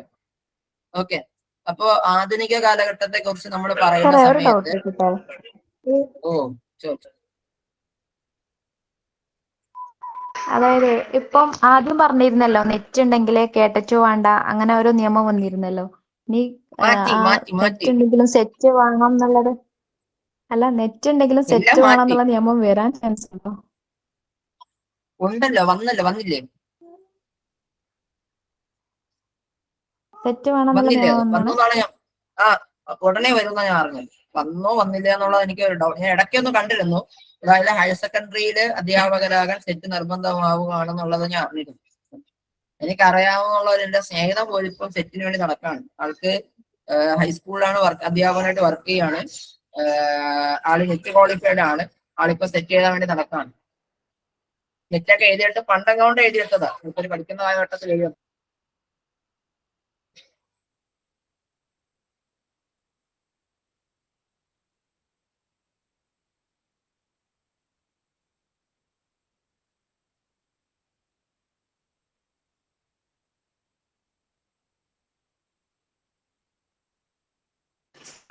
ഓക്കെ, ഇനി നമ്മൾ നെസറിന്റെ ഭാഗത്ത് ഡ്രാമയിലേക്ക് വരികയാണെങ്കിൽ തൗഫീഖുൽ ഹക്കീം, ഹസാൻ കനഫാനി. ഷോർട്ട് സ്റ്റോറി ആണെങ്കിൽ മുസ്തഫ ലുത്ഫി അൽ മൻഫലൂത്തി, മഹ്മൂദ് തൈമൂർ, യഹിയ ഹക്കി, യൂസുഫ് ഇദ്രീസ്, അബ്ദ ഖാൻ. അബ്ദ ഖാൻ ആരാന്നൊക്കെ നിങ്ങളിന് കണ്ടെത്തി പഠിക്കണം കേട്ടോ. അതുപോലെ നജീബ് മഹ്ഫൂദ്, നജീബ് കീലാനി, സാദ് സനോസിയാണ് നോവലിൽ പറഞ്ഞിട്ടുള്ളത്. അതുപോലെ എസ് ആൻഡ് ബയോഗ്രഫി എന്ന ലേഖത്താണ് താഹുസൈൻ, സയ്യിദ് കുത്തുബ്, അഹമ്മദ് അമീൻ, മഹ്മൂദ് അബ്ബാസ് അൽ അക്കാദ്. നമ്മൾ കുറച്ചുകൂടി ഡീറ്റെയിൽ ആയിട്ട് പറയുമ്പോൾ നമ്മൾ നെക്കതിന്റെ ആൾക്കാരാണ് നമ്മൾ ഇതിൽ എത്താറുള്ളത്, അല്ലെ? നെറ്റിന്റെ സിലബസിൽ പഠിക്കുന്ന സമയത്ത്. ഓക്കെ, അതുപോലെ തന്നെ Arabic news paper, magazine, development of Arabic journalism and Arabic channels എന്നുള്ള ഈ പറഞ്ഞ ചാനലുകളൊക്കെ ചോദിക്കാറുണ്ട്. പ്രത്യേകിച്ചും ഈ ജസീറ ചാനലിനെ പറ്റി ചോദിച്ചു കാണാറുണ്ട്. ഖത്തർ ബേസ് ചെയ്തുകൊണ്ട് പബ്ലിഷ് ചെയ്യുന്ന ചാനൽ ഏതാണെന്നൊക്കെ പറഞ്ഞ് ചോദ്യം വന്നിട്ടുണ്ട്. അതൊക്കെ പഠിച്ചു വെക്കണം. ഓക്കെ, ഞാൻ എന്താണെന്നറിയോ അങ്ങനെ അങ്ങോട്ട് പോയത്? ഞാൻ അങ്ങനെ പെട്ടെന്ന് അങ്ങനെ പോയെന്താണെന്നറിയോ? നിങ്ങൾക്ക് പണി എടുത്ത് വരാറുണ്ട്, അതുകൊണ്ടാണ് പെട്ടെന്ന് അങ്ങ് പോയത്. നിങ്ങൾ മനസ്സിലായില്ലെങ്കിൽ കുഴപ്പമില്ല, ഇത് മനസ്സിലാക്കിയാൽ മതി. ഇപ്പൊ ഗദ്യഭാഗത്ത് നമ്മൾ പല രൂപത്തിൽ നമ്മൾ തരംതിരിക്കാറുണ്ട്. ഒന്ന് മക്കാല, കിസ്സ കസീറ, റിവായ, മസ്രഹിയ, സീറാദാത്തിയ, അങ്ങനെ പല രൂപത്തിൽ നമ്മൾ ഡിവൈഡ് ചെയ്യണം. അതൊക്കെ പഠിക്കണം. അപ്പൊ അവാമിന് നഹ്ല ഒരു 12 ഉണ്ട്, അത് പഠിച്ചു വെക്കണം. അതിൽ തെറ്റ സോറിന്റെ ഡിസ് ഇതൊക്കെ ചോദിച്ചിട്ടുണ്ട് കേട്ടോ. ഇതൊക്കെ ചോദ്യം വന്നിട്ടുള്ളതാണ്. ആമിന് നഹ്ലയിൽ പെട്ടതാണ് സുഹാഫയും ഇസ്തിഷ്റാഖ്, ഓറഞ്ച് ലിസും എന്നൊക്കെ ഉള്ളത്. കണ്ട എന്ത് സുന്ദരമായിട്ടുള്ള ഒരു സിലബസ് ആണ് അലാമുൻ നസർ എന്ന് പറയുന്നത്. ഉണ്ടോ? മന്നാവുൽ ഖത്താൻ, ഇതൊക്കെ ഇവരുടെ പ്രധാന പുസ്തകങ്ങൾ പഠിച്ചാൽ മതി. മന്നാവുൽ ഖത്താന്റെ ഒരു പുസ്തകം ഉണ്ട്, അത് പഠിക്കണം. സയ്യിദ് കുത്തുബ്, അദ്ദേഹത്തിന്റെ തഫ്സീർ ഗ്രന്ഥങ്ങളെ കുറിച്ച് പഠിക്കണം. മുഹമ്മദ് ഗസാലി എന്ന് പറയുന്ന ഒരു വ്യക്തിയുണ്ട്, അദ്ദേഹത്തിന്റെ ഒരു പുസ്തകം ചോദിച്ചിട്ടുണ്ട്. ആയിഷ ബിന്ദു ഷാത്തി, ആയിഷ അബ്ദുറഹ്മാൻ എന്നറിയപ്പെടുന്നത് ആരാണെന്ന് ചോദിച്ചിട്ടുണ്ട്. റിഫാഅത്ത് ഫിതാവിയെ പറ്റി നമ്മൾ മനസ്സിലാക്കണം. മുഹമ്മദ് അബ്ദയെ പറ്റി മനസ്സിലാക്കണം. ഷെരീഫ് ദില്ലയെ പറ്റി മനസ്സിലാക്കണം. ജമാലുദ്ദീൻ അഫ്ഗാനി, അതിൻ്റെ അകത്ത് ഉർവത്തുൽ ഉസ്കയാണ് എപ്പോഴും ചോദിച്ച് കാണാറുള്ളത്. അതുപോലെ മുഹമ്മദ് അൽ മുവൈലഹിയുടെ ഹദീസ് ഐസ ബിൻ ഹിഷാം എപ്പോഴും ചോദിച്ച് കാണാറുള്ളത്. അതുപോലെ റഷീദ് ദില്ലയുടെ തഫ്സീറുകളെ പറ്റിയിട്ട്, അലി തൊന്താവിയുടെ ഗ്രന്ഥങ്ങള്, അതുപോലെ തന്നെ നഹ്വുൽ വാദിഹും അതുപോലെ തന്നെ ബലാഅത്തുൽ വാദിഹും രചിച്ച പുസ്തകങ്ങളെ പറ്റി ചോദിച്ചിട്ടുണ്ട്. നഹ്വുൽ വാദിഹു അൽ ബലാഅത്തുൽ വാദിഹ കിതാബുൻ അല്ലഫഹു എന്ന് ചോദിച്ചിട്ടുണ്ട്. അലിജാരി മുസ്തഫ അമീൻ.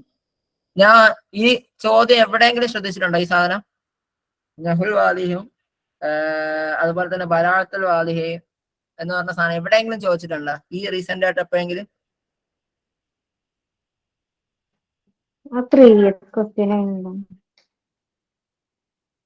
ഈ കഴിഞ്ഞ PSC പരീക്ഷയ്ക്ക് ചോദിച്ചതാ, ഇപ്പോഴേ ചോദിച്ചതേ ഉള്ളൂ.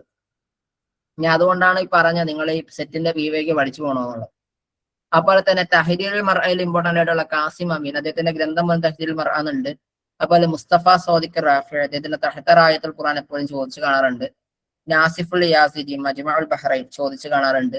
ഹുദാ ഷോറാവി, മലിക് ഹുഫ്നി നാസിഫ്, പത്രോസുൽ ബുസ്താനി, മുസ്തഫ കാമിൽ, യൂസുഫുൽ കർലാവി, അനീസ് മൻസൂർ, മീ സിയാദ, ഷക്കീബ് അർസലാൻ, മുഹമ്മദ് ഉസ്മാൻ ജലാൽ, ലുവൈസ് മഅലൂഫ്, യഅ്ഖൂബ് സന്നുഅ, വദിഅ ബുസ്താനി, ഖൈറുദ്ദീൻ സർക്കലി. അദ്ദേഹം വളരെ പ്രസിദ്ധനായിട്ടുള്ള ഒരു എഴുത്തുകാരാണ് ഈ ഖൈറുദ്ദീൻ സർക്കലി. അദ്ദേഹത്തിന് ഒരു കിതാബുൽ അഇലാം എന്ന് പറയുന്ന ഒരു പുസ്തകമുണ്ട്, അതാണ് എപ്പോഴും പരീക്ഷയ്ക്ക് ചോദിച്ചു കാണാറുള്ളത്. അതുപോലെ തന്നെ അബുസന ലാലൂസി, അഹമ്മദ് ഫാരിസ് ഷദിയാക്ക്, അബ്ദുള്ള നദീം, മുനീർ ബഅൽബക്കി, മാലിക് ബിൻ ഷബീയ്, അഹമ്മദ് ലുത്ഫി അസയ്യദ്, റൂഹി അൽ ഖാലിദി, യൂസുഫ് സബായി, ബത്രോസുൽ ബുസ്താനി, ഓക്കെ, അത് വീണ്ടും റിപ്പീറ്റ് ചെയ്ത് വന്നതാണ്. ഇത്രയും നമ്മൾ നാസറിൽ വരുന്ന കാര്യങ്ങളാണ്. കിസ്സ കസീറയെ പറ്റിയിട്ട് അതിന്റെ ലുഹൂറുൽ കിസ്സ കസീറൊക്കെ പഠിക്കണം. ഇനി നമുക്കറിയുന്ന മുസ്തഫ ലത്തുഫിൽ മൻഫലൂത്തി, മുഹമ്മദ് തൈമൂർ, മഹ്മൂദ് തൈമൂർ, യഹ്യ ഹക്കീം, യൂസുഫ് ഇദ്രീസും, ഇഹ്സാൻ അബ്ദുൽ ഖുദ്ദൂസും, സക്കരിയ താമിറിനും പുറമെ നമ്മൾ പ്രധാനമായും പഠിക്കേണ്ട 2 പേര് കൂടിയുണ്ട്. അബ്ദ ഖാൽ എന്ന് പറയുന്ന ഒരാളുണ്ട്, സമീറ ഖസാം ഉണ്ട്. ഇവർ 2 പേരെ കൂടി എന്ത് ചെയ്യണം, ഷോർട്ട് സ്റ്റോറി രംഗത്ത് നമ്മൾ പഠിച്ചു വെക്കണം. ഓക്കെ, നമുക്ക് എപ്പോഴും അറിയുന്ന ആൾക്കാരായത് കൊണ്ടാണ് ഞാൻ ഇങ്ങനെ ബെസ്റ്റ് പറഞ്ഞു പോയത്. നമുക്കറിയുന്ന 6 പേർക്ക് പുറമെ എന്ത് ചെയ്യണം, അബ്ദ ഖാലിനെയും സമീറ ഖസാമിനെ കൂടി നമ്മൾ മനസ്സിലാക്കണം. ഓക്കെ, ഇനി നോവലിലേക്ക് വരുമ്പോൾ നിങ്ങൾ വിചാരിക്കും ഒരു പേജ് നിൽക്കും എന്നുള്ളതാണ്. ഒരു പേജിലൊന്നും നിൽക്കൂല എന്ന് നിങ്ങൾക്ക് അടുത്ത പേജ് കാണുമ്പോൾ മനസ്സിലാവും. ഓക്കെ, അത് കുറച്ചധികം ഉണ്ട്. ജുർജി സേദാന്, മുഹമ്മദ് ഹുസൈൻ ഐക്കല്, നജീബ് മഹ്ഫൂദ്, തൊയ്യബ് സാലിഹ്, നജീബ് കീലാനി, അബ്ദുറഹ്മാൻ അൽ മുനീഫ്, ഹന്നാമീന, അഹ്ല മുസ്തഹാനനി, എഡ്വാർഡ് സഈദ്, ജമാൽ ഖൈത്താനി, അനീസ് മൻസൂർ, എഡ്വാർ അൽ ഖറാത്ത്, നവാൽ സഅദാവി, ലൈല ബഅൽബക്കി, യൂസുഫ് സബായി, അല അൽ അസ്വാനി, ഇബ്രാഹിം നസ്റുള്ള, കാമിൽ കീലാനി, ജോഹൽ ഹാരിസി, ഇല്യാസ് ഹൂയി, അദനിയത്ത് ഷബിലി, അതുപോലെ ഇബ്രാഹിം അൽ കൗനി, അബ്ദുറഹ്മാൻ മുനീഫ് തുടങ്ങിയിട്ടുള്ള നോവലിസ്റ്റിന്റെ ആൾക്കാരുണ്ട് ഒരു ഭാഗത്ത്. അതുപോലെ സഅദ് സനൂസി, സുഹൈൽ ഇദ്രീസ്, ഖാലിദ് ഖലീഫ, യൂസഫുൽ ഖഈദ്, Ahmed സഅദാവി, Ibrahim ജിബ്ര, Abdul Hameed bin ഹുദൂക്ക, Jamal Al ഖൈത്താനി, Huda ബറക്കാത്ത്, Muhammad നആസ്, Abdul Wahab ഐസാവി. ഈ പറഞ്ഞ മുഹമ്മദ് നആസ് ഒക്കെ വരുന്നത് ഏത് കാറ്റഗറിയാണ് ഞാൻ പറഞ്ഞുതരാം. ഈ അബ്ദുൽ വഹാബ് ഐസാവി, മർബദ് അൽ ബറഊസി, യൂസുഫ് സൈദാൻ, മെല്ലിയൊടി ഹംദൂഷി, റിളുവ ആഷൂർ, അബ്ദുൽ ഫത്തഹ് കീലീത്തു. ഇതിന്റെ അകത്ത് ഈ പറയുന്ന എപ്പോഴും നോവൽ നിങ്ങൾ ശ്രദ്ധിക്കേണ്ട കുറച്ച് ഫാക്ടേഴ്സ് ഉണ്ട്. ഒന്ന്, ഈ മഗ്രിബ് കൺട്രീസ് ഉണ്ടല്ലോ, പ്രത്യേകിച്ച് മൊറോക്കയിൽ നിന്നുമുള്ള ആൾക്കാരെ പറ്റി ചോദിക്കാറുണ്ട്. ഒന്നാമത്തെ കാര്യം. രണ്ടാമത്തത്, അവരുടെ നോവലിന്റെ വിഷയങ്ങൾ ചോദിക്കാറുണ്ട്. 3, പ്രധാനപ്പെട്ട ഈ നമ്മൾ ഈ international prize for Arabic fiction, ജായിസത്തുൽ ആലമിയ റിവായത്തുൽ അറബിയ, ആ അറബിക് നോവലുകൾ ലഭിച്ചിട്ടുള്ള നോവലുകളുടെ ആരുടേതാണെന്ന് ചോദിക്കാറുണ്ട്. ഈ പറയുന്ന അഹമ്മദ് സാജി സനൂസിക്കോട്ടെ, അതുപോലെ തന്നെ ഈ പറയപ്പെട്ട മുഹമ്മദ് നആസൊക്കെ മുമ്പ് പരീക്ഷ എന്ത് ചെയ്തിട്ടുണ്ട്, അവർക്ക് ഈ പറയുന്ന IPAF കിട്ടിയിട്ടുണ്ട്. ഇപ്പൊ വേറൊരാൾക്കാണ് കിട്ടിയിട്ടുള്ളത്. അപ്പൊ അതൊക്കെ ഇങ്ങനെ പരീക്ഷയ്ക്ക് എന്ത് ചെയ്യാറുണ്ട്, ചോദിച്ചു വരാറുണ്ട്. ഇതല്ലാതെ ഇനിയും ചോദിക്കാം. നമ്മൾ ഈ പറഞ്ഞതെല്ലാം പഠിച്ചിട്ട് പോയാലും ഇനിയും അവരെന്ത് ചെയ്യും, വേറെ ഏതെങ്കിലും കൊണ്ടുവരും. അത് 100% ഉറപ്പാണ്. അതുകൊണ്ട് ഇതിൻ്റെ അകത്ത് അവസാനം വൈദ്യുതിന്ന് കൂടി കൂട്ടണം കേട്ടോ. കാരണം ഇതല്ലാതെ വേറെയും കുറെ പേർക്ക് അവർക്ക് ചോദിക്കാൻ പറ്റുന്നുള്ളതാണ്.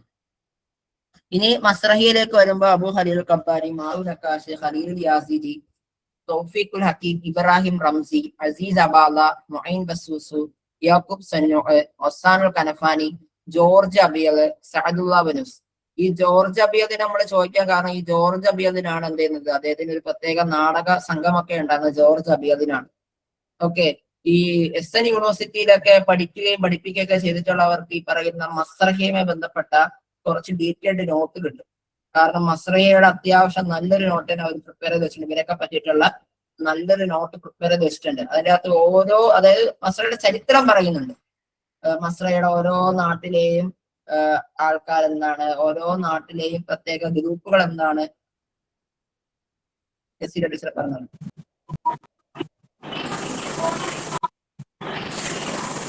അങ്ങനെയൊക്കെ എന്ത് ചെയ്യാറുണ്ട്, ചോദ്യങ്ങൾ കാണാറുണ്ട് എന്നുള്ളതാണ്. അതൊക്കെ ഒന്ന് നോക്കി വെച്ചേക്കണം. അതുപോലെ മക്കാലയിൽ ത്വാഹുസൈൻ, സീദു, അഹമ്മദ് അമീൻ, അബ്ബാസ് മുഹമ്മദ് നമ്മൾ പറഞ്ഞാണ്. സിഹാഫയിൽ വരുമ്പോ സിഹാഫ അൽ അറബിയ, അതുപോലെ മജല്ലാത്തുകൾ പറയണം. അറബ് ഡെവലപ്മെന്റുകൾ പറഞ്ഞ കനവാത്തുകൾ ചാനലുകളെ കുറിച്ചൊക്കെ നമ്മൾ പറയണം.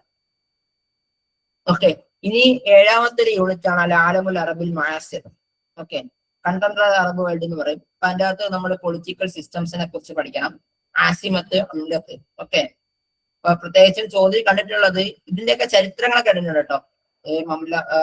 UAE, അതുപോലെ തന്നെ Saudi Arabia, Qatar, Egypt, Kuwait, Iraq, Iran, Oman, Bahrain, Libya, Syria, ഫലസ്തീൻ, ജോർദാൻ, സുഡാൻ, മൊറോക്കോ, അൾജീരിയ തുടങ്ങിയിട്ടുള്ള രാജ്യങ്ങളൊക്കെ തന്നെയും പരീക്ഷയ്ക്ക് മുൻകഴിഞ്ഞ് വന്നിട്ടുള്ളതാണ്. ഇവരുടെയൊക്കെ പറഞ്ഞതുപോലെ നമ്മൾ ജസ്റ്റ് എന്ത് ചെയ്യണം, അവരുടെ ക്യാപിറ്റൽ സിറ്റി മനസ്സിലാക്കണം, ഉള്ളത്ത് മനസ്സിലാക്കണം. അതുപോലെ തന്നെ അവരുടെ ടൈപ്പ് ഓഫ് കിങ്ഡം, അതാണ് ദസ്തൂരിയാണോ അതല്ല മംലൂക്കിയാണോ എങ്ങനെയാണെന്നുള്ളത് പഠിക്കണം. അതും പോരാന്നതിന് അവിടത്തുള്ള പ്രധാനപ്പെട്ട സിറ്റികളെ കുറിച്ച് പഠിക്കണം. അതുപോലെ തന്നെ അവരുടെ പ്രധാനപ്പെട്ട രാജാക്കന്മാരെ കുറിച്ച് പഠിക്കണം. ഇതൊക്കെ നമ്മൾ മനസ്സിലാക്കി വെക്കേണ്ട കാര്യങ്ങളാണ്. ഇനി അതുപോലെ തന്നെ അറബിക് എന്താണ് എൻസൈക്ലോപീഡിയാസ് ഉണ്ട്.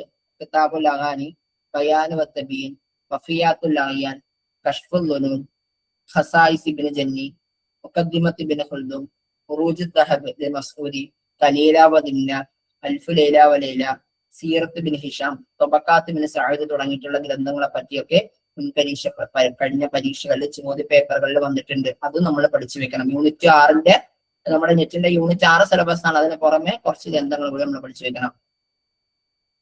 ഓക്കെ, ക്ലിയർ ആണോ? ഇത്രയും നമ്മൾ പറഞ്ഞത് മനസ്സിലായോ? എന്താ അവസ്ഥ? അതപ്പോ കംപ്ലീറ്റ് ആയിട്ടുണ്ട്. നമ്മൾ കംപ്ലീറ്റ് ഓൾമോസ്റ്റ് എല്ലാം പറഞ്ഞു. ഇനി ബലാഗയിലും നഹ്വിലും അറൂദയിലും എന്ത് പഠിക്കണമെന്ന് അറിയോ? ബലാഗയിലും നഹ്വിലും അറൂദയിലും ഒറ്റ വാക്കിൽ പറഞ്ഞാൽ നഹുൽ വാദിന് എത്ര ഓലയുണ്ട്? നഹുൽ വാദ് എത്ര ഓലയാണ്? 6. ബലാഗയ്ക്കോ? ബയാൻ, മആനി, ബദിയ 3 ഓലയങ്ങൾ അല്ലെ? അല്ല, എത്രയില്ലേ? മആനി, ബയാന്, ബദിയ, അങ്ങനെ 3 ഉണ്ട്. അറൂദയ്ക്ക് 1. അങ്ങനെ മൊത്തം 10 അങ്ങോട്ട് പഠിച്ചോണം. വേറെ ഒന്നും അതിൽ പറയാനില്ല, വേറെ ഒന്നും പറയാനില്ല. കാരണം നഹ്വുൽ വാദിഹിന്റെ 6 സാധനങ്ങൾ എപ്പോഴും പരീക്ഷയ്ക്ക് ചോദിച്ച് കാണാറുണ്ട്. അവിടെ നിന്ന് ഇവിടെ നിന്ന് എവിടെ നിന്ന്, ചിലപ്പോ ലാസ്റ്റ് ബാബിലുള്ള സാധനമായിരിക്കും ചോദിക്കുക. ഇഖ്തിസാസൊക്കെ എപ്പോഴും ചോദിച്ചു കണ്ടാറുണ്ട്. അതുപോലെ തന്നെ ജംഉ മുഅന്നസ് സാലിം, ജംഉ മുദക്കർ സാലിം, അതുപോലെ തസ്ഈർ എപ്പോഴും അങ്ങോട്ടും ഇങ്ങോട്ടൊക്കെ മാറ്റി മാറ്റി ചോദിക്കാറുണ്ട്.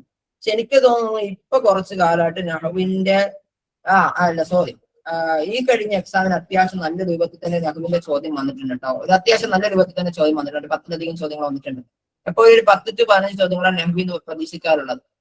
ഓക്കെ, ഇനി നമുക്ക് ഇൻഷാ അല്ലാഹ് കഴിഞ്ഞൊരു ക്വസ്റ്റ്യൻ പേപ്പർ അനലൈസ് നടത്താനുണ്ട്. ഞാൻ അത് എങ്ങനെയാണ് നോക്കിയിട്ട് ഞാൻ പറഞ്ഞുതരാം ഇൻഷാ അല്ലാഹ്. അതുപോലെ തന്നെ മറ്റൊരു, അപ്പം ഇതാണ് അതിൻ്റെ അകത്ത് ഇങ്ങനെ ജസ്റ്റ് പറഞ്ഞു മാത്രമേ പോണുള്ളൂ. അതുകൊണ്ടാണ് കൂടുതലായിട്ട് പറയാത്തത്. ഓക്കെ, മൊത്തം പഠിക്കണം എന്നർത്ഥം. നഹ്വ് ആദ്യം കംപ്ലീറ്റ് പഠിക്കണം, ബലാഗ കംപ്ലീറ്റ് പഠിക്കണം, ഇൽമുൽ അറൂദ് കംപ്ലീറ്റ് പഠിക്കണം. ഇനി അതും പോരാത്തതിന് എന്ത് ചെയ്യണം? ഇൽമുൽ ലുഗത്തും പഠിക്കണം. തതവ്വുർ ഇൽമുൽ ലുഗ, മാലുമാത്ത് അമാൻ ഇൽമുൽ ലുഗയുടെ അൻവാകൾ പഠിക്കണം. ഒക്കെ ചെയ്യണം കേട്ടോ. അത് വലിയൊരു ഏരിയ ഉണ്ട് ലിംഗ്വിസ്റ്റിക്സ് എന്ന് പറയുന്നത്. പിന്നെ നഖ്തുൽ അദബി, അതൊരു ഏരിയയാണ് അറബിക് ക്രിറ്റിസിസം എന്ന് പറയുന്നത്. അതിൻ്റെ അകത്ത് നമ്മൾ എന്ത് ചെയ്യണം? മഹജർ ഉൾപ്പെടെയുള്ള വിഷയങ്ങൾ പഠിക്കേണ്ടത് പറയുന്ന അറബിക് ക്രിറ്റിസിസവുമായി ബന്ധപ്പെട്ടുകൊണ്ടാണ്. അപ്പോ ഒന്നാമത്തതിൻ്റെ അകത്ത് നമുക്ക് എന്ത് പറയാം? അദബ് വനക്കത്. രണ്ടാമത്തതിൻ്റെ അകത്ത് ജാഹിലിയ കാലഘട്ടത്തിലുള്ളത്, ഇസ്ലാമിക കാലഘട്ടത്തിലുള്ളത്, അമ്മവി കാലഘട്ടത്തിന്. അതുപോലെ നാബിദ് ദുബിയാനെ കുറിച്ച് നമ്മൾ പഠിക്കണം.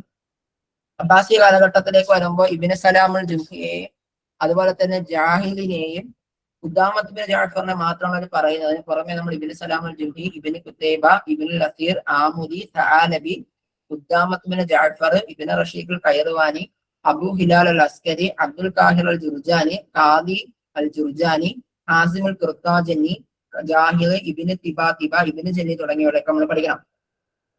ആധുനിക കാലഘട്ടത്തിലേക്ക് വരുമ്പോൾ ഹുസൈൻ അൽ മർസഫി, താ ഹുസൈൻ, മുഹമ്മദ് മന്ദൂർ, അഹമ്മദ് അമീൻ, അബ്ദുറഹ്മാൻ ഷുക്കിരി, ഇബ്രാഹിം അബ്ദുൽ ഖാദർ മാസിനി, അഹമ്മദ് സക്കി അബു ഷാദി, ഷൗക്കി ലൊയ്ബ്, സയ്യിദ് കുത്തുബ്, അൻവർ അൽ ജുന്ദി, അബ്ദുള്ള അൽ ഖദ്ദാമി തുടങ്ങിയവരൊക്കെ പഠിക്കണം. ഇനി മദാരിസ് നഖ്ദിലേക്ക് വരുന്ന സമയത്ത് അപ്പോളയും ദീവാനും മാത്രമാണ് പറഞ്ഞിട്ടുള്ളത്. പക്ഷെ അതൊന്നും പോരാ.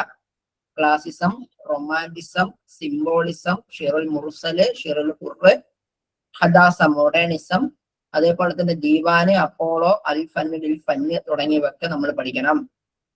ഓക്കെ, കിട്ടിയോ? അതായത് അത്യാവശ്യം ഉണ്ട് പഠിക്കാനായിട്ട്. മനസ്സിലാവുന്നുണ്ടോ നിങ്ങൾക്ക്? ഹലോ, സിലബസ് കത്തുന്നുണ്ടോ? കുറച്ച് പാടുണ്ടോ? മനസ്സിലാവുന്നില്ലേ? പറയുന്ന മനസ്സിലാവുന്നില്ലേ? അതപ്പോൾ മഹജറിലേക്ക് വരുമ്പോ മഹജർ ലിറ്ററേച്ചർ, റാബിയത്തുൽ കലമിയ, ഉസ്ബത്തുൽ അന്ദലുസിയ, റാബിയത്തുൽ അദബിയ, Khalil Gibran, Mikhail Naimy, Elia Abu Madi, Nasib അടിയുള്ള, മീഷാൽ മാരിഫ് എന്നാണ് പറഞ്ഞിട്ടുള്ളത്. അന്നും പോരാ. ഓക്കെ, അന്നും പോരാ. ജോർജ് സൈദനെ പറ്റിയിട്ട് പഠിക്കണം. അതുപോലെ തന്നെ മൗദൂഅത്ത് മഹജറിന്റെ വിഷയങ്ങളെ കുറിച്ചൊക്കെ നമ്മൾ പഠിക്കണം. ബഷാറാഹുരി ഒക്കെ ജനറൽ വരുന്നതാണ്. അതുപോലെ തന്നെ റാബിത്തത്തുൽ കലമിയ, ഉസ്ബത്തുൽ അന്ദലുസിയ, റാബിത്തത്തുൽ അദബിയ, അതുപോലെ റാബിത്തത്തുൽ മിനർവ. ഓക്കെ, റാബിത്തത്തുൽ മിനർവ ആരുടെയാണ്? റാബിത്തത്തുൽ മിനർവ ആരുടെയാണ്?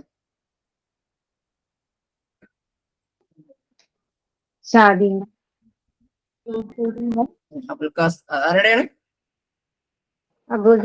അബൂഷാദിയുടെയാണ് റാബിത്തത്തുൽ മിനർവ. അത് പഠിച്ചു വെക്കണം. ഇനി ഇന്ത്യൻ ലിറ്ററേച്ചർ ആണ്. അത് ഞാൻ ജസ്റ്റ് സിലബസ് ആക്കി തന്നെ പറഞ്ഞുതരാം. ഇപ്പം തതവ്വുറുൽ അദബുൽ അറബ് ഫിൽ ഹിന്ദ്, ഉസൂലുൽ ഇസ്ലാം ഫിൽ ഹിന്ദ്, അതുപോലെ തന്നെ മുഅസ്സസാത്തുൽ ഇസ്ലാമിയ, ലിദറാസത്തുൽ ലുഗത്തുൽ അറബിയ, ദാറുൽ ഉലൂം ദൈവബന്ദ്, ജാമിയ മില്ലിയ ഇസ്ലാമിയ, അലിഗിര യൂണിവേഴ്സിറ്റി, സിഹാഫുൽ അറബിയ, മുഅല്ലഫാത്തുൽ ഹിന്ദിയ. ഇനി പ്രധാന വ്യക്തിത്വങ്ങൾ അബുൽ കലാം ആസാദ്, ഗുലാം അലി ആസാദ് ബൽഗറാമി, ഷാഹു അലിയുള്ള ദഹ്ലവി. നമ്മള് നെറ്റിന് വേണ്ടി നമ്മുടെ PSCക്ക് വേണ്ടി എന്തൊക്കെ പഠിക്കുന്നുണ്ടോ അതൊക്കെ നമ്മൾ പഠിച്ചു പോകണം കേട്ടോ. അതിനൊന്നും ഒരു വ്യത്യാസമില്ല. നവാബ് സിദ്ദീഖ് ഹസൻ ഖാനൂരി, അബുൽ ഹസൻ അലി നദവി, ഹമീദുദ്ദീൻ ഫറാഹി, അബ്ദുൽ ഹൈൽ ഹസ്നി, അൻവർ ഷാ, ഫദൽ ഹഖ് ഖൈറാബാദി, സഫിയ റഹ്മാൻ മുബാറക് ഫൂരി, മുല്ല മുഹമ്മദ് ജോൻഫൂരി, ഷിബിലി ഉമാനി, അഹമ്മദ് സർഹന്ദി, സയ്യിദ് സുലൈമാൻ നദവി, മുഹമ്മദ് യൂസഫ് കോക്കൻ. ഓക്കെ, ഈ കേരളത്തിലേക്ക് വരുന്ന സമയത്ത് role of Makhdoom family, Umar Qazi, Abu Laila, അതുപോലെ തന്നെ മുഹിയുദ്ദീൻ ആലിബായി, NK അഹമ്മദ് മൗലവി എന്നുള്ളതാണ് സിലബസിൽ പറഞ്ഞിട്ടുള്ളത്. ഓക്കെ, അതിന് മുമ്പ് കേരളത്തിലുള്ള മജല്ലാത്തുകളെ കുറിച്ച്, പ്രത്യേകിച്ച് മുഷ്തറായെ കുറിച്ച് പഠിക്കണം. മഖ്ദൂം കുടുംബത്തിന്റെ റോളിനെ കുറിച്ച് പഠിക്കണം. ഒക്കെ PSC പഠിച്ചിട്ടുള്ളവർക്ക് എന്റെ നോട്ടിൽ ഉണ്ടാവും കേട്ടോ. ദൗറത്ത് ഉസ്താത്തുൽ മഖ്ദൂം ഒക്കെ അതൊന്ന് ജസ്റ്റ് നോക്കി പോണം. അതുപോലെ തന്നെ സുഹൈറിനെ പറ്റി, കബീറിനെ പറ്റി, ഖാദി ഉമറിനെ പറ്റി, മുഹമ്മദ് ബിൻ മീരാനെ പറ്റി, മുഹിയുദ്ദീൻ ആലുവയെ പറ്റി, NK അഹമ്മദ് മൗലവിയെ പറ്റി, അഹമ്മദ് കോയെ പറ്റി, സയ്യിദ് ഫദലുദ്ദീൻ അലിയെ പറ്റിയിട്ട്, ഖാദി മുഹമ്മദിനെ പറ്റിയിട്ട്, സയ്യിദ് ഇസ്മായിൽ ഷിഹാബുദ്ദീൻ ബുഖാരിയെ പറ്റിയിട്ടൊക്കെ പഠിക്കണം. നമ്മുടെ അൽ ലുഗത്തുൽ അറബിയ ഫി കേരള എന്ന് പറയുന്ന ഒരു പുസ്തകമുണ്ട്. നമ്മുടെ ആരുടെയാണ്? മുഹമ്മദ് KPയുടെ പുസ്തകമാണ് അൽ ലുഗത്തുൽ അറബിയ ഫി കേരള. നമ്മുടെ എജുമാർട്ടിൽ അവൈലബിൾ ആണ്. ആ പുസ്തകം ഒന്ന് വായിച്ചാൽ നിങ്ങൾക്ക് ഏകദേശം കേരള ലിറ്ററേച്ചറിന്റെ കുറച്ച് കാര്യങ്ങളൊക്കെ കിട്ടും. എല്ലാം കിട്ടൂല. അപ്പൊ തന്നെ ഡോക്ടർ ഈരാൻ മുഹീദ്ദീൻ രചിച്ചിട്ടുള്ള ഷിയറുൽ അറബി ഫി കേരള എന്ന് പറഞ്ഞ പുസ്തകമുണ്ട്. അല്ല, ഷിയറുൽ അറബി മുബ്ദഅു വ തതവ്വുർ അങ്ങനെ എന്തോ ആണ് ആ പുസ്തകത്തിന്റെ പേര്. അതിന്റെ ഒക്കെ അത്യാവശ്യമുണ്ട്. അപ്പോൾ തന്നെ ജമാലുദ്ദീൻ ഫറൂഖിന്റെ പുസ്തകമുണ്ട് അദബുൽ അറബി, എന്താണ് അഅ്ലാമുൽ മുഅല്ലിഫീന അൽ അറബിയ്യ ഫി ബിലാദിൽ ഹിന്ദ്യ എന്ന പുസ്തകമുണ്ട്. അതിന്റെ തന്നെ വേറെ കുറച്ച് ഷോർട്ടഡ് വേർഷൻസ് ഉണ്ട്. നമ്മുടെ ഈ ഇന്ത്യൻ ലിറ്ററേച്ചറുമായി ബന്ധപ്പെട്ട പുസ്തകങ്ങൾ നമ്മുടെ അൽഹുദയിൽ ചോദിച്ചാൽ മതി, അവര് തരും. അത് വെച്ചൊന്ന് നോക്കിപ്പോയി കഴിഞ്ഞാൽ ഇതിന്റെ ഒരു നോട്ട് റെഡിയാക്കാൻ പറ്റും കേട്ടോ. ഓക്കെ, കാരണം അത്യാവശ്യം വായിക്കേണ്ട ഒരു സാധനം തന്നെയാണ് ഇന്ത്യൻ ലിറ്ററേച്ചർ എന്ന് പറയാൻ. കേരളത്തിൽ നടക്കുന്ന ഒരു സാഹിത്യ പരീക്ഷ കൂടി ആയതുകൊണ്ട് ട്രാൻസ്ലേഷൻ രംഗവുമായി ബന്ധപ്പെട്ട് ജേണലുള്ള പദങ്ങൾ ചോദിക്കാറുണ്ട്, മോഡേൺ ടെക്നോളജി ചോദിക്കാറുണ്ട്, ട്രാവൽ ആൻഡ് ടൂറിസം ചോദിക്കാറുണ്ട്. അതുപോലെ തന്നെ ഇംഗ്ലീഷിൽ നിന്നും അറബിയിലേക്കും അറബിയിൽ നിന്നും ഇംഗ്ലീഷിൽ നിന്നും ട്രാൻസ്ലേഷൻ എങ്ങനെയാന്ന് വെച്ചാൽ ഗ്രാമാറ്റിക്കൽ ബേസ് ചെയ്തുകൊണ്ടൊക്കെ എന്ത് ചെയ്യാറുണ്ട്, ഫ്രൈസുകളൊക്കെ എടുത്തുകൊണ്ട് ചോദ്യത്തിൽ വരാറുണ്ടെന്നുള്ളതാണ്. ഓക്കെ, ഇനി മാലൂമാത്ത് അഹമ്മദ് നമ്മൾ പറഞ്ഞതാണ്. ഇനി മജാമിഉൽ ലുഗയുമായി ബന്ധപ്പെട്ട് പറയണം. മജ്മഅ ലുഗത്തുൽ അറബിയ, ജാമിഅ ദുവലുൽ അറബിയ, മജ്ലിസ് തആവുനുൽ ഖലീജി. അതായത് മജ്ലിസ് തആവുനുൽ ഖലീജി ഏതാണ്? GCC കുറിച്ച് പഠിക്കണം. അതുപോലെ ദാറുൽ ഖുത്ബി മിസ്രിയെ കുറിച്ച് നമ്മൾ പഠിക്കണം. ഓക്കെ, ഇത് നമ്മൾ നേരത്തെ പറഞ്ഞത് ദുവലുൽ അറബിയ, വഅംലാതുഹ വഅസ്മാതുഹ തുടങ്ങിയിട്ടുള്ള കാര്യങ്ങളൊക്കെ തന്നെ. ഓക്കെ, ഇന്ന് ഇത്രയും മതിയോ? അതോ കുറച്ച് ക്വസ്റ്റ്യൻസ് കൂടി നോക്കണം? എന്താ അവസ്ഥ? കുറച്ച് ക്വസ്റ്റ്യൻസ് ഒക്കെ റെഡിയാക്കി വെച്ചതാണ്. സമയം ഉണ്ടെങ്കിൽ നോക്കി പോവാം. കുറച്ച് ജനറലും അറബിക്കൊക്കെ ഉണ്ട്. മതിയോ? മതി. എനിക്ക് മനസ്സിലായി. എല്ലാത്തിനും അതിന്റെ സമയം ഉണ്ടല്ലോ. ഇൻഷാ അല്ലാഹ് നമുക്ക് മറ്റൊരു സമയത്ത് കുറച്ച് ക്വസ്റ്റ്യൻസ് കൂടി നോക്കാം. ഞാൻ കഴിഞ്ഞ കുറച്ച് മുമ്പത്തെ ഏതെങ്കിലും ഒരു ക്വസ്റ്റ്യൻ പേപ്പർ ഞങ്ങൾക്ക് പ്രിന്റ് എടുത്ത ആവശ്യം നിങ്ങൾ ജസ്റ്റ് ഒന്ന് നോക്കിയിരുന്നാൽ മതി. ഓക്കെ, നമ്മൾ ഇൻഷാ അല്ലാഹ് ഇന്നോ നാളെയോ നമ്മുടെ സെറ്റിന്റെ 2025 ജൂലൈ വരെയുള്ള മുഴുവൻ ചോദ്യപേപ്പർ, അറബിക്കിന്റെ മുഴുവൻ ചോദ്യപേപ്പർ നമ്മുടെ ടെലഗ്രാം ചാനലിൽ അപ്ലോഡ് ചെയ്യും കേട്ടോ. എല്ലാ ചോദ്യപേപ്പർ അപ്ലോഡ് ചെയ്യും, നിങ്ങൾക്ക് ഫ്രീ ആയിട്ട് അത് ഡൗൺലോഡ് ചെയ്യാവുന്നതാണ്. ഓക്കെ, അപ്പോ ഇന്നത്തെ സെഷൻ ഉപകാരപ്പെട്ടു എന്ന് വിചാരിക്കാണ്. എനിക്ക് നിങ്ങളോട് പറയാനുള്ളത്, കുറച്ച് ക്വസ്റ്റ്യൻസ് ആയിട്ടാണ് നോക്കി പോയത്. അപ്പം ഇതിന്റെ അകത്ത് ഇപ്പൊ കഴിഞ്ഞ പരീക്ഷയ്ക്ക് തന്നെ ചോദിച്ചൊരു ചോദ്യമാണ്. അതായത് ഒന്ന് കണ്ടോ, education philosophy which emphasize experimental ലേണിങ്ങിനെ പറ്റിയിട്ട് ചോദിക്കുന്ന അങ്ങനെ കുറച്ച് ചോദ്യങ്ങളൊക്കെ ഉണ്ടായിരുന്നു. പക്ഷെ അത് സമയമില്ലാത്തത് കൊണ്ട് ഒഴിവാക്കാണ്. അപ്പോ ശുക്രൻ ജസീനൻ ഇസ്തിമായിക്കും നല്ലോണം പഠിക്കണം, ആക്ടിവിറ്റി ഗ്രൂപ്പില് നല്ലോണം ആക്റ്റീവ് ആകണം. ഇൻഷാ അല്ലാഹ് ഒരു കാര്യം കൂടി പറഞ്ഞ് അവസാനിപ്പിക്കാന്ന് വിചാരിക്കുകയാണ്. ഞാൻ റെക്കോർഡ് ഓഫ് ആക്കിയിട്ട് പറയാം. അപ്പൊ നല്ലോണം എന്ത് ചെയ്യണം, കാര്യങ്ങളൊക്കെ സെറ്റ് ചെയ്ത് പോകണം. നാളെ മുതൽ നമ്മൾ തുടങ്ങുകയാണ്. അല്ലാഹു തആല തൗഫീഖ് ചെയ്യട്ടെ. അസ്സലാമു അലൈക്കും വറഹ്മത്തുള്ളാഹി.